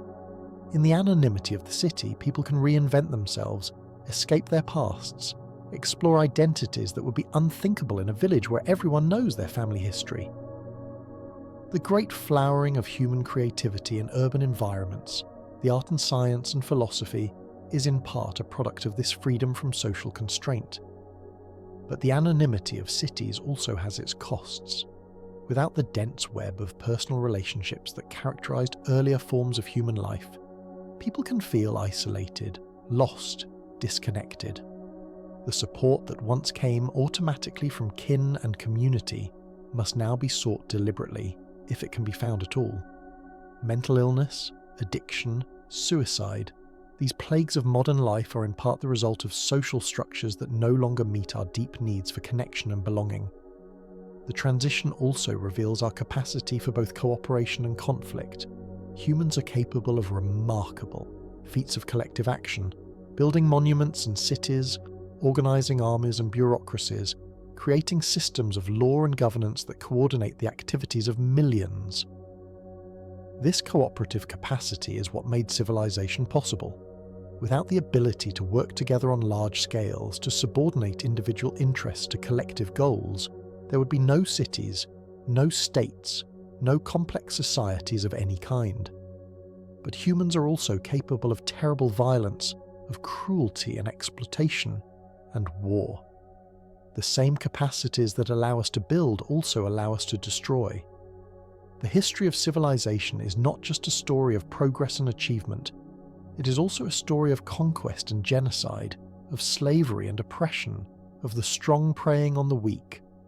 The agricultural surplus that made cities possible also made armies possible, and those armies were used not only for defense but for conquest. The wealth that accumulated in cities attracted raiders and invaders, leading to cycles of war and destruction that punctuate the historical record. This dual capacity for cooperation and conflict is perhaps the central tension of human history. We are capable of creating paradise, and we are capable of creating hell. The question is which we will choose, and the answer is never settled once and for all. Each generation must decide anew how it will use its capacities, whether for good or for ill, for building up or for tearing down. Let us also consider the role of ideas in shaping human history. The transition from foraging to farming to cities was not just a material process, a change in how people obtained food and organized their lives. It was also an intellectual and spiritual process, a transformation in how people understood themselves and their world. Hunter-gatherers, living in intimate contact with nature, developed rich cosmologies that saw the world as alive with spirits and powers. The animals they hunted were not mere resources but persons in their own, right deserving of respect and ritual acknowledgement. The land was not property to be owned, but a living presence to be honoured. These beliefs were not separate from daily life, but woven into every aspect of it, shaping how people hunted and gathered, how they related to each other and to the world. With agriculture came new ways of thinking. The farmer's relationship with the land was different from the forager's. Land became property, something to be owned, worked, passed down through generations. Plants and animals became resources to be managed and exploited. The cycles of planting and harvest, of birth and death, of seasonal change, became the framework for understanding the cosmos. Many of the great religious traditions of the world, from the fertility cults of the ancient Near East to the agricultural festivals of later civilizations, bear the imprint of this new relationship with the land. Cities brought yet another transformation in thought. The complexity of urban life, the diversity of peoples and ideas, the challenges of governing large populations all stimulated new forms of thinking. Philosophy and science emerged in urban contexts as people began to question traditional beliefs and seek more systematic understandings of the world. Writing, itself a product of urban complexity, allowed ideas to be recorded, compared, critiqued, and built upon in ways that oral traditions could not support. The great intellectual achievements of human history, from Greek philosophy to Chinese thought to Islamic science, all emerged in urban contexts, nourished by the surplus and diversity that cities made possible. But new ideas also brought new dangers. The abstractness of written thought, its distance from immediate experience, created possibilities for manipulation and control. Those who controlled the written word, the scribes and priests and administrators, gained power over those who did not. Ideologies emerged that justified inequality, that portrayed existing social arrangements as natural or divinely ordained, that convinced the many to accept their subordination to the few. The power of ideas to liberate was matched by their power to enslave. We see this dynamic playing out throughout history. New ideas emerge that challenge existing arrangements, that promise freedom and equality and justice. But these ideas are then captured, co-opted, transformed into tools of domination. The religions that began as movements of the poor and marginalized become instruments of imperial power. The philosophies that championed reason and freedom become justifications for conquest and exploitation. The technologies that promise to liberate become means of surveillance and control. This is not inevitable, but it is a recurring pattern, one that should make us cautious about assuming that progress in ideas automatically translates into progress in human welfare. What then can we learn from this long history as we face the challenges of our own time? Perhaps the most important lesson is that the future is not predetermined. The path from foraging to farming to cities was not inevitable, and the path from here is equally uncertain. We have choices to make, and those choices matter. The world our descendants will inherit depends on what we do now, on the values we embody, the institutions we build, the technologies we develop, the relationships we create. We face challenges that our ancestors could never have imagined. Climate change threatens to destabilize the ecological systems on which all human life depends. Biodiversity loss is impoverishing the living world at a rate not seen since the dinosaurs disappeared. Nuclear weapons give us the power to destroy civilization in an afternoon. Artificial intelligence promises transformations we can barely imagine, for good or for ill. These challenges are unprecedented in their scale and urgency, and they will require unprecedented levels of cooperation and wisdom to address. But we also have resources that our ancestors lacked. We have the accumulated knowledge of thousands of years of human inquiry, available to anyone with an internet connection. We have technologies that allow us to communicate instantly across the globe, to coordinate action on scales never before possible. We have, despite everything, a growing awareness of our common humanity, a recognition that the problems we face are global problems that require global solutions. We have, in short, the potential to create a future very different from the past, if we have the will and the wisdom to do so. The story of how humanity left nature and built cities is, in the end, a story about choice. Not the choices of any single individual, but the accumulated choices of countless generations, each responding to its circumstances as best it could, each passing on a slightly different world to those who came after. We are the inheritors of all those choices, and we are the makers of choices that will shape the future in turn. None of this means that we should or could return to the hunter-gatherer lifestyle. That path is closed, and there is no reopening it. But understanding what was lost in the transition from nature to civilization can help us think more clearly about what matters, about what kind of lives we want to live, about what kind of world we want to leave to our descendants. The past cannot be recovered, but it can be learned from. The choices made by our ancestors constrain us, but they do not determine us. Within the world we have inherited, there is still room for choice, still room for change, still room for something better. Perhaps the most important lesson of this long history is humility. The people who first planted seeds and tended animals, who first built walls and invented writing, who first organized cities and empires, all believed they were making things better, and in many ways they were. But they also set in motion processes they did not understand, created problems they could not foresee, and bequeathed to their descendants a world very different from anything they could have imagined. We are in the same position today. The choices we make, the technologies we develop, the institutions we build, will shape the future in ways we cannot predict. We should proceed with care, with attention to unintended consequences, with awareness that what seems like progress today may look very different to those who come after.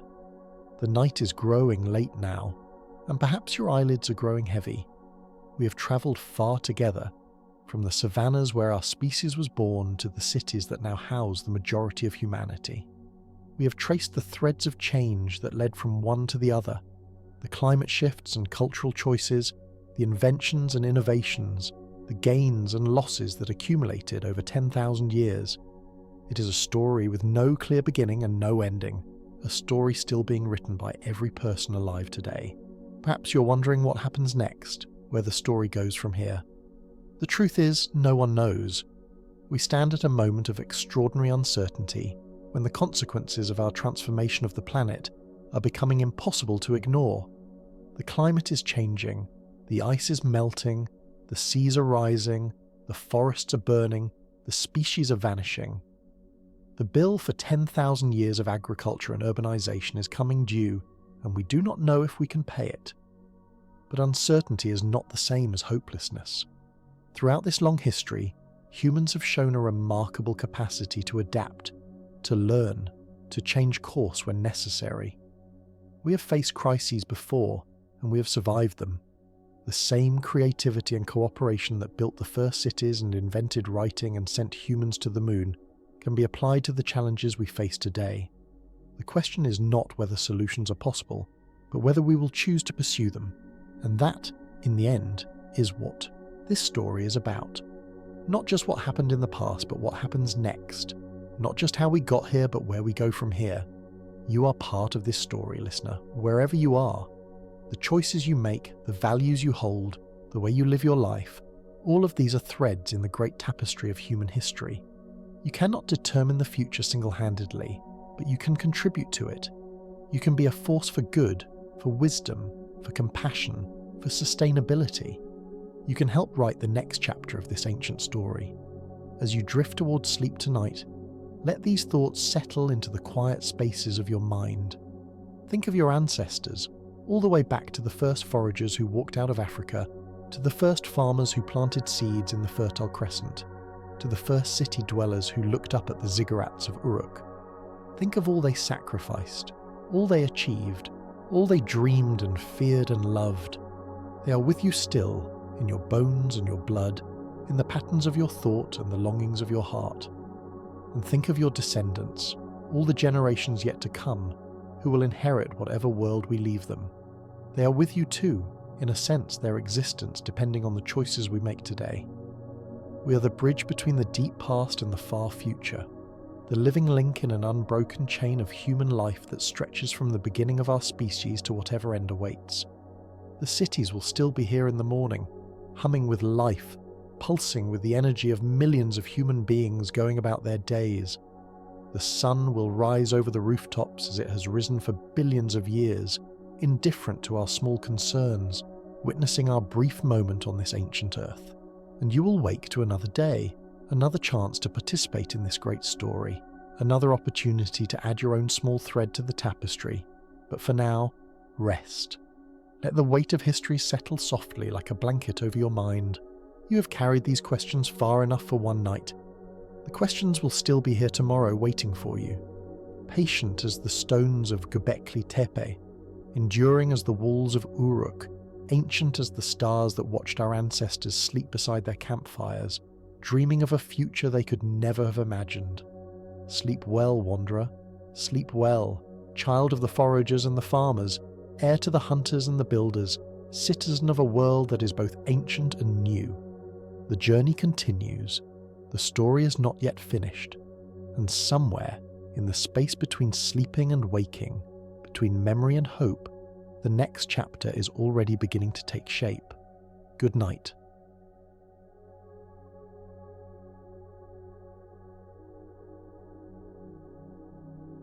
Entrances would be narrow and low, designed to minimize heat loss. Some shelters might even be partially buried, dug into the earth to take advantage of the ground's insulation.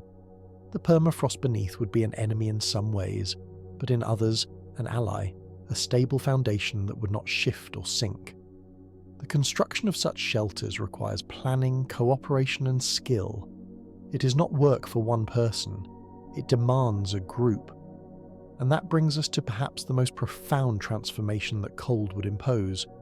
Not in body, not in brain, not even in fire, but in the way humans relate to one another. Because in a frozen world, survival is not an individual achievement, it is a collective one. Hunting in the cold is nothing like hunting in warmth. The animals are larger, more dangerous, and harder to kill. A lone hunter might bring down a rabbit or a bird, but a mammoth, a woolly rhinoceros, a herd of bison. These require cooperation on a scale that transforms social structure.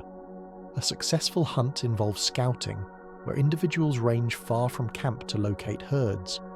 It involves planning, deciding when and where to strike. It involves coordination, with hunters working together to drive animals toward a trap, a cliff, or a place where spearmen wait in ambush. And it involves sharing, because no individual can consume an entire mammoth before the meat spoils. The kill must be divided, transported, and distributed according to rules that the group has agreed upon. This kind of cooperation is not instinctive, it must be learned. And more than that, it must be enforced. Free riders, individuals who benefit from the group's success without contributing, threaten the entire system. In a warm climate, a free rider might be tolerated or ignored. But in the cold, where every hunt is a matter of life and death, free riders cannot be afforded. Social mechanisms would evolve to identify and manage them. Reputation would matter enormously. Who can be trusted to contribute? Who has the skills to lead a hunt? Who will share fairly and who will hoard?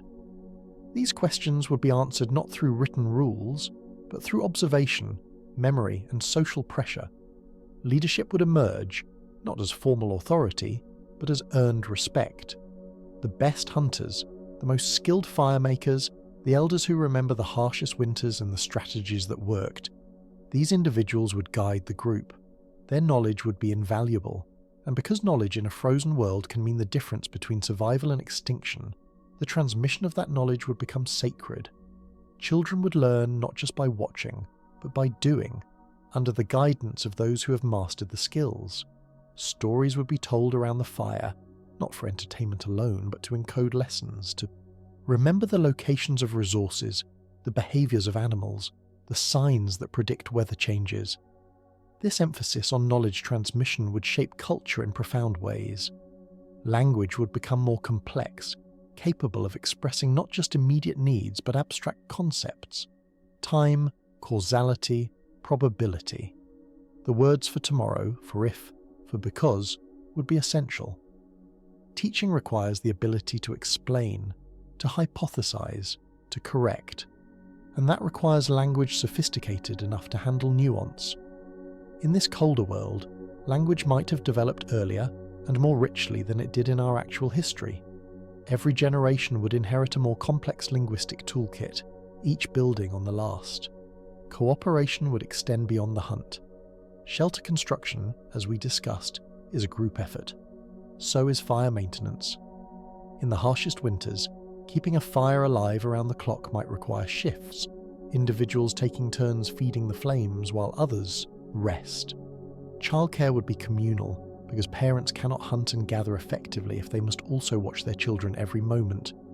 The very young and the very old would be cared for not out of abstract morality, but because their knowledge and potential contributions outweigh the cost of feeding them. An elder who can no longer hunt might still teach, might still craft tools, might still remember where the herds gathered 20 winters ago. These social bonds would be reinforced through ritual, shared meals after a successful hunt, storytelling by firelight, markings on tools or clothing to signify membership in the group.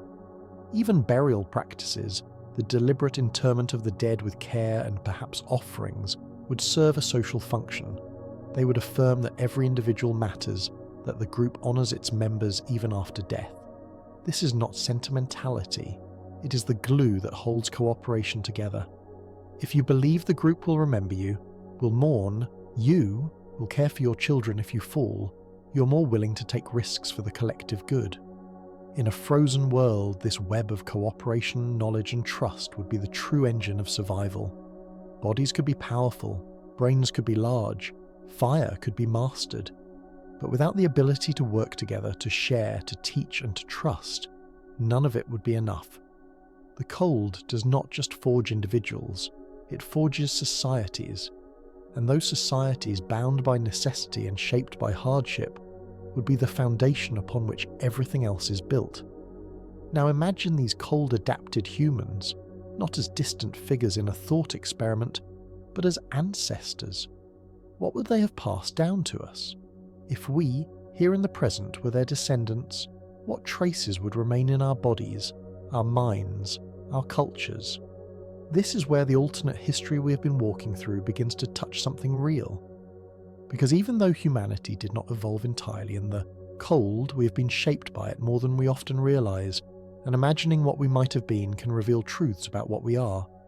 The physical adaptations would linger. Even in a world that has warmed, bodies built for cold would carry forward. We would likely be stockier on average, with broader torsos and shorter limbs. Our noses would retain that tall, narrow shape, efficient at warming air even when the air no longer needs as much warming. Muscle mass would remain higher, a legacy of ancestors who needed every ounce of strength to survive.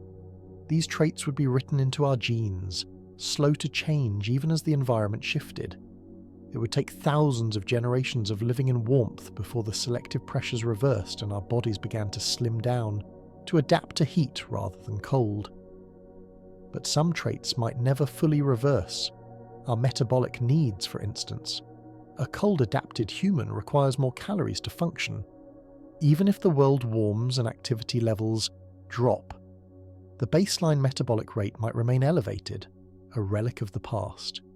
This could manifest in modern populations as a higher susceptibility to certain health conditions when caloric intake does not match that ancient demand, or it might show up in our dietary preferences, a deep, almost instinctive craving for fats and proteins, not because we need them now, but because our ancestors needed them then, and evolution does not forget quickly.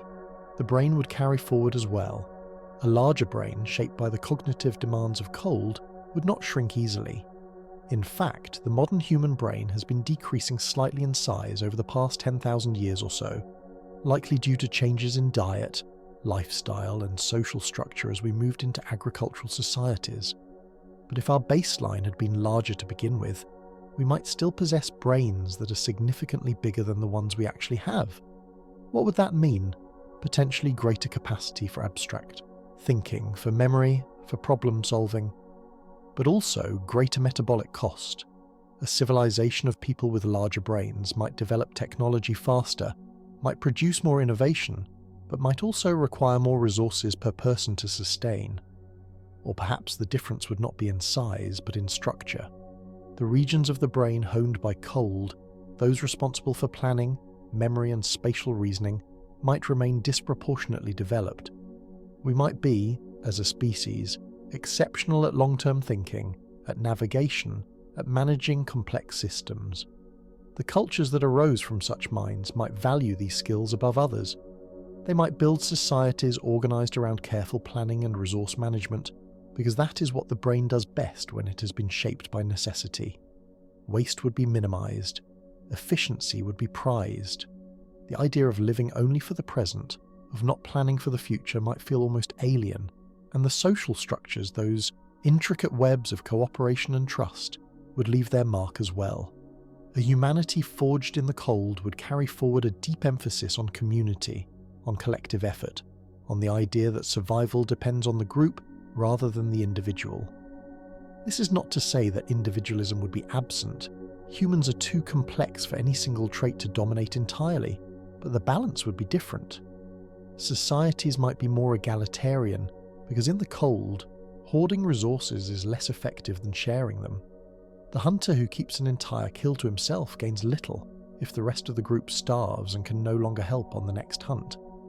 Better to share, to build reciprocal relationships, to ensure that when you are the one in need, others will help you. This cultural legacy might also show up in how we think about knowledge. In a world where elders hold the keys to survival, where every piece of information about where to hunt, how to build, when to migrate is precious, knowledge would be treated with reverence. Education would not be a luxury, it would be a necessity.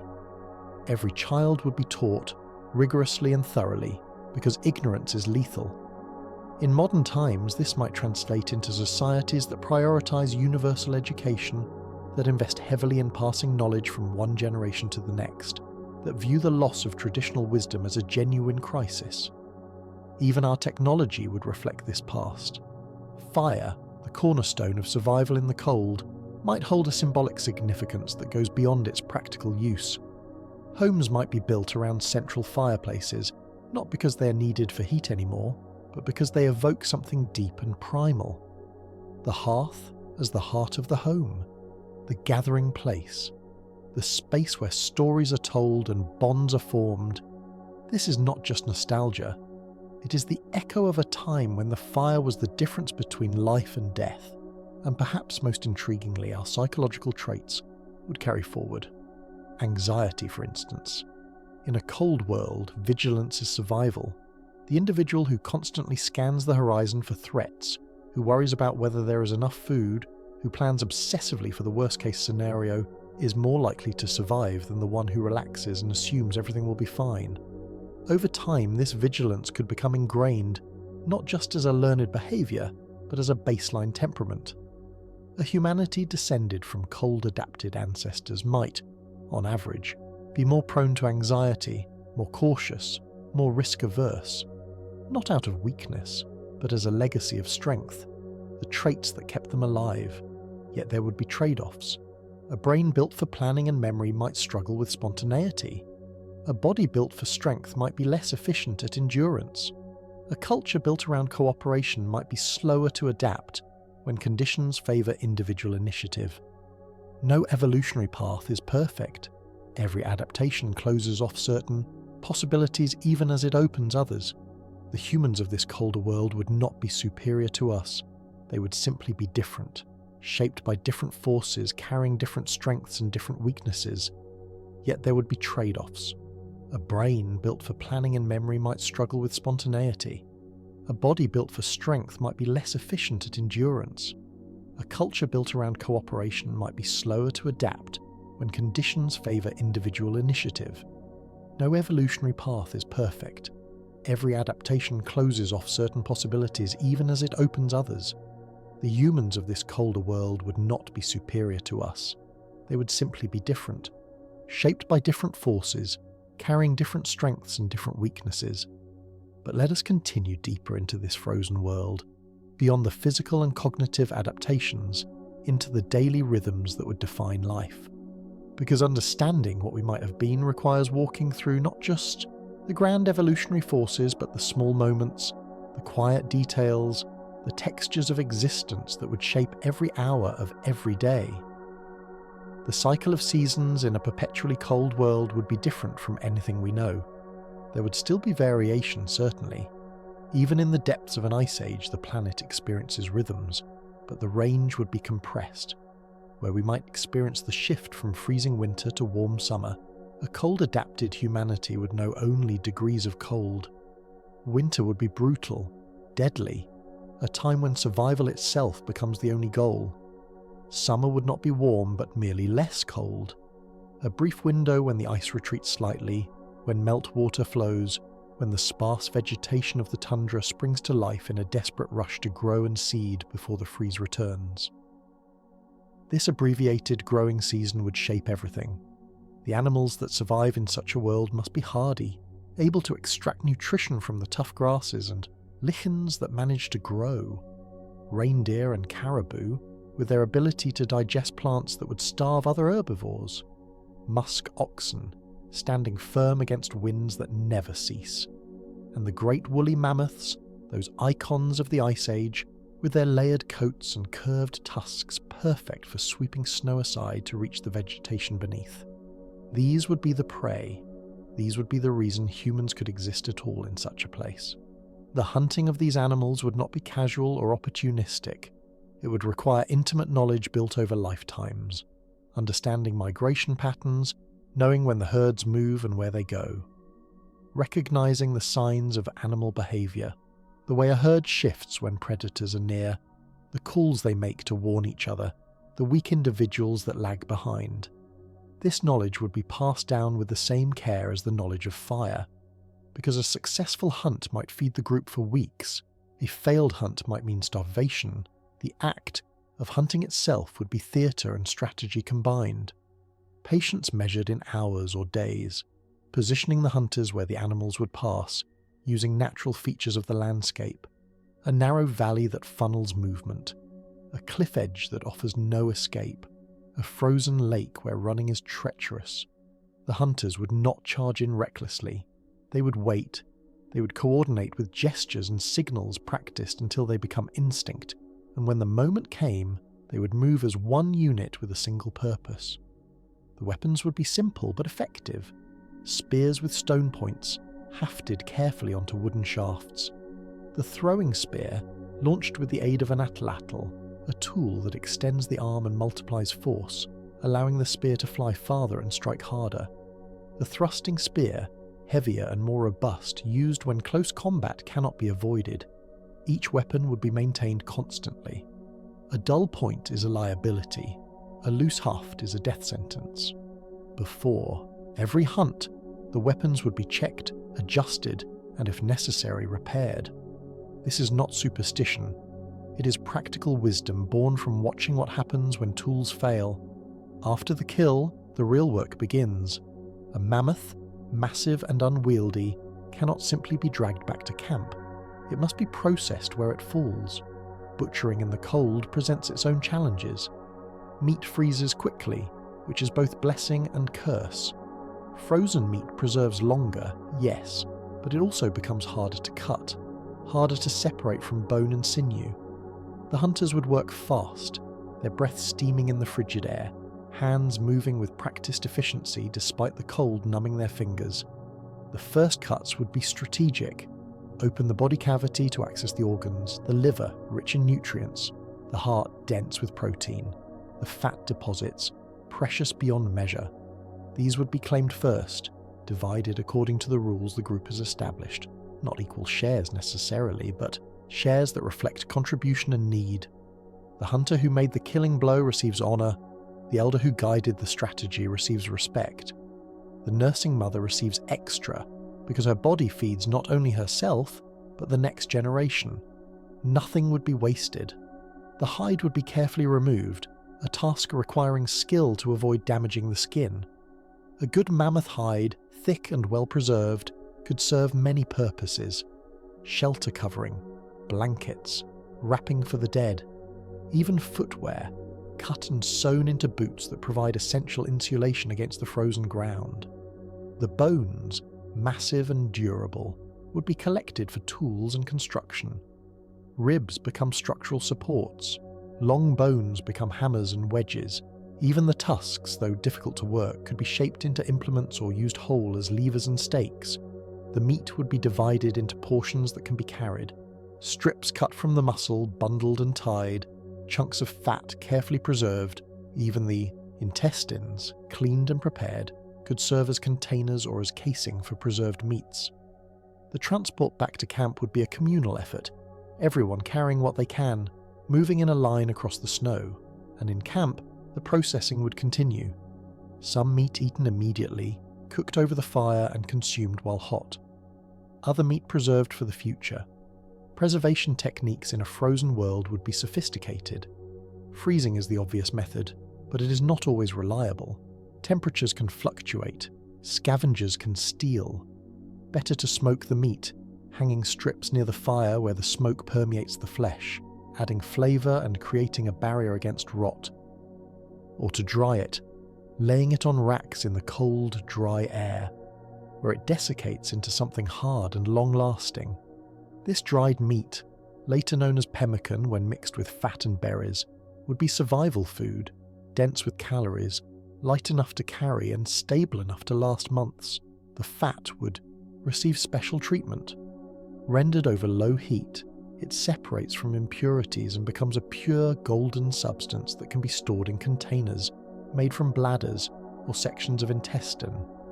This rendered fat is fuel for lamps, providing light during the long darkness. It is waterproofing for seams and leather. It is medicine, rubbed into cracked skin to prevent frostbite. And most importantly, it is food, eaten in chunks or melted into soups, providing the concentrated energy that cold-adapted bodies crave. Living in such a world would mean living with hunger as a constant companion. Not always the sharp, immediate hunger of starvation, but the chronic awareness that food is never guaranteed. That the next meal depends on success in hunting, on the movements of animals beyond your control, on weather that can turn deadly without warning. This would shape psychology in profound ways.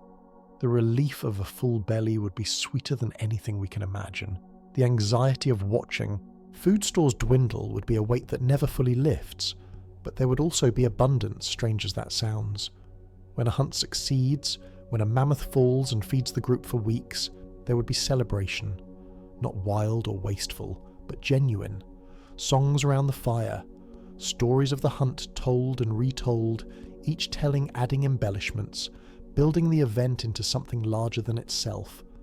Children would listen, wide-eyed, learning not just what happened, but what it means to be part of something greater than yourself, to contribute, to share, to honour the animal that gave its life so that you might live.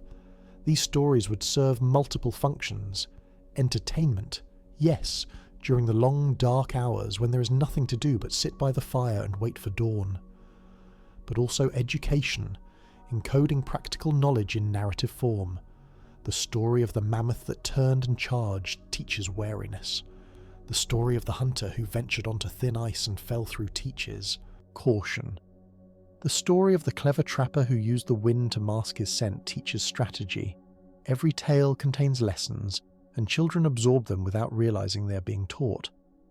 Art would emerge from this, naturally and inevitably. Not art for art's sake initially, but art as communication, as record-keeping, as magic. The painted caves we know from our actual prehistory, those stunning galleries of animals rendered in ochre and charcoal, would have equivalents in this colder world. Perhaps even more elaborate because the need to remember, to preserve knowledge across seasons when nothing can be hunted, would be even more acute. The walls would show not just what animals look like, but how they move, where they are found, how they respond to different strategies. And there would be symbolic art as well. Carved figures, small enough to carry, representing animals or humans or abstract concepts. These would serve as teaching tools, as talismans, as ways to communicate, ideas that words alone cannot capture. A carved mammoth might represent abundance. A carved wolf might represent danger or respect for predators. A carved human figure might represent an ancestor, a reminder of those who came before and the knowledge they passed down. Music would exist too, though in forms adapted to the environment. Wind instruments made from bone, hollow tubes that produce haunting tones when breath passes through them. Percussion from stretched hide, drumbeats that carry across the snow and through the darkness. Song, of course, because the human voice is the first and most versatile instrument. Songs to coordinate work, the rhythms helping groups move in unison. Songs to soothe children. Songs to honour the dead. Songs to pass the time during the endless winter nights when sleep is difficult and the cold presses in from all sides. The relationship with animals in this world would be complex and deeply spiritual. Not worship exactly, but profound respect. The mammoth that feeds you is not just meat. It is a being that walked the earth, that breathed and felt and struggled to survive just as you do. Killing it is necessary, but it is not casual. Rituals would develop around the hunt, around the butchering, around the consumption, thanking the animal's spirit, apologizing for the necessity of its death, promising to use every part, to waste nothing, to honor the sacrifice. This respect would extend to predators as well. The wolves that follow the herds, the great cats with their saber teeth, even the scavenging birds that circle overhead. These are not enemies exactly, though they can be dangerous. They are fellow hunters, fellow survivors in a world that gives nothing freely. There might be moments of conflict, certainly, when a kill is contested, or when a predator becomes too bold near camp. But there would also be a kind of understanding. You hunt your way. We hunt ours. The world is large enough for both. The spiritual life of cold-adapted humans would likely be animistic, seeing spirit and intention in natural phenomena. The wind that brings storms is not just air in motion. It is a force with purpose, with mood, with power. The sun, weak as it is in winter, is still the source of all light and warmth. Its daily arc across the sky would be watched, marked, celebrated.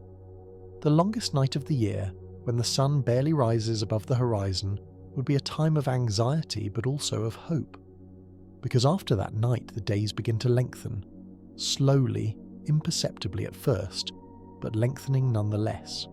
Spring, such as it is, will come. The cycle continues. Stars would hold particular significance. In a world where darkness dominates for much of the year, the night sky becomes familiar in ways we can barely imagine. Every constellation memorized, every bright star named.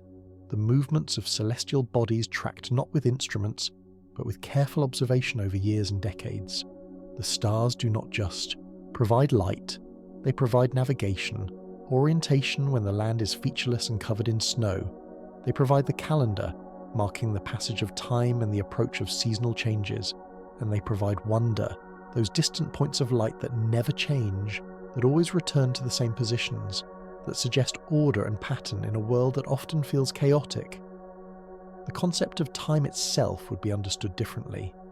Without the clear markers of spring, summer, fall, winter that we rely on, time would be measured in subtler increments. The return of certain stars, the behaviour of animals, the thickness of ice on rivers, the angle of the sun at midday. An elder might speak of an event happening 3 migrations of the caribou ago, or when the ice was thick enough to walk on but not thick enough to hold a mammoth. These are not precise measurements in our sense, but they are meaningful, grounded in the rhythms of the world that everyone understands. Childhood in this frozen world would be brief.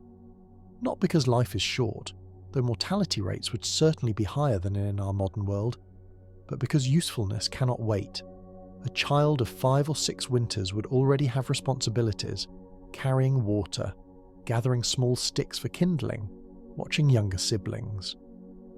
By 10 winters, a child would be learning the skills that will define their adult life.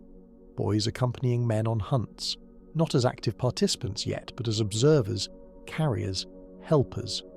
Girls learning from women the intricate work of hide processing, sewing, food preparation. But this should not be romanticized as some idyllic connection to nature. It would be hard, exhausting. Children would see death regularly, siblings lost to cold or illness, elders who can no longer contribute and quietly accept their fate, hunters who do not return from the chase. This exposure to mortality would shape worldview, creating a pragmatism that might seem cold to modern sensibilities, but is simply realistic acknowledgement of how the world works. Yet there would be joy too. The play of children, even in such harsh circumstances, would be irrepressible. Games that teach skills, wrestling matches that build strength, contests of throwing or running or stealth, Laughter by the fire, the warmth of bodies pressed together during sleep, the comfort of knowing you're not alone in the dark, the pride of mastering a new skill, of being praised by an elder, of contributing something meaningful to the group's survival. These moments would matter. They would be remembered. They would make life worth living. Adolescence would be marked by transition ceremonies, not arbitrary ages, but demonstrated competence. A boy becomes a man when he makes his first solo kill, proving he can feed himself and others. A girl becomes a woman when she masters the skills of the home, showing she can maintain a household and raise the next generation. These transitions would be celebrated, acknowledged by the entire group because they represent not just individual growth, but the continuation of the community. Every new adult is another pair of hands, another mind, another contributor to survival. Mating and reproduction would be approached with practical considerations overlaying emotional bonds. Love exists, certainly. The desire for companionship, for partnership, for someone to share the burden with. But practicality matters too. A good hunter paired with a skilled crafter produces a household that can thrive. A strong male and a healthy female produce children more likely to survive. These calculations are not cold or calculating in the modern sense. They are simply part of how one thinks about the future when the future is always uncertain. But partnerships would still be chosen, not assigned. Because cooperation requires willing participants. A pairing forced by others is a pairing that might fail at the critical moment, when trust and teamwork are all that stand between survival and death. Better to allow choice, to let people find their own matches, to trust that individuals will make decisions that benefit both themselves and the group. Pregnancy in the cold would be a time of both celebration and anxiety.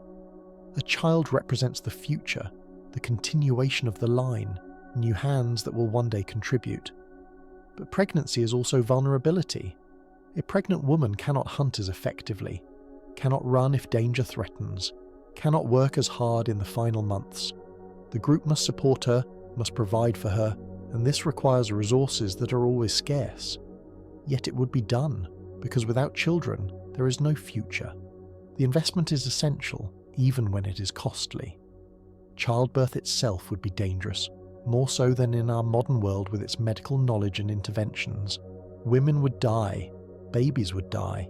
Those who survive would be celebrated, welcomed into the world with rituals and blessings, with hopes and fears voiced in the presence of the community. The infant would be examined, checked for signs of health or weakness. A weak baby, one unlikely to survive the harsh conditions, might face a terrible decision. Resources are limited. Sentiment cannot always overrule practicality. Yet every such decision would weigh on the community, would be remembered, would become part of the shared burden of living in a world that demands such choices. Healthy infants would be cherished, protected, nurtured with all the care the group can provide. Mothers would nurse for years, because the milk provides not just nutrition but antibodies, protection against illness in a world where infection can kill. The infant would be carried constantly, strapped to the mother's body where her warmth keeps it from freezing. Sleep would be communal, the baby nestled between adults whose bodies create a cocoon of warmth. Every member of the group would take an interest in the child's welfare because every child is an investment in the future, a potential contributor when they come of age. As the child grows, the transmission of culture would be constant and immersive. There would be no formal schools, no designated teachers. Every adult is a teacher. Every activity is a lesson. Watching how hides are scraped teaches patience and the importance of thorough work. Listening to stories teaches history, strategy, values. Participating in hunts teaches courage, coordination, the reading of landscapes and animals. Life itself is the curriculum, and graduation comes not with a ceremony, but with the quiet recognition that you are now one of the providers, one of the keepers of knowledge, one of those responsible for the next generation. Language, as we have touched on, would be rich and nuanced, but it would also be economical. In the cold, brevity matters. Conversations would be direct, stripped of unnecessary pleasantries. The herd moves east. The ice is thin. We need wood. Information communicated clearly and quickly. But around the fire, when there is time, language would blossom. Stories would be elaborate, descriptions vivid, emotions expressed with words carefully chosen for their weight and meaning. The vocabulary would reflect the environment. Where we have one word for snow, a cold-adapted language might have dozens. Wet snow that packs well, dry snow that blows in the wind, fresh snow that fell last night, old snow compressed into ice, crusted snow with a hard surface, granular snow like sugar. Each type has different properties, different implications for travel, for hunting, for safety. Knowing which word to use is not pedantry, it is survival. Similarly, there would be rich vocabulary for ice, for wind, for cold itself. The biting cold of high wind, the deep cold of still air, the creeping cold that numbs extremities, the sudden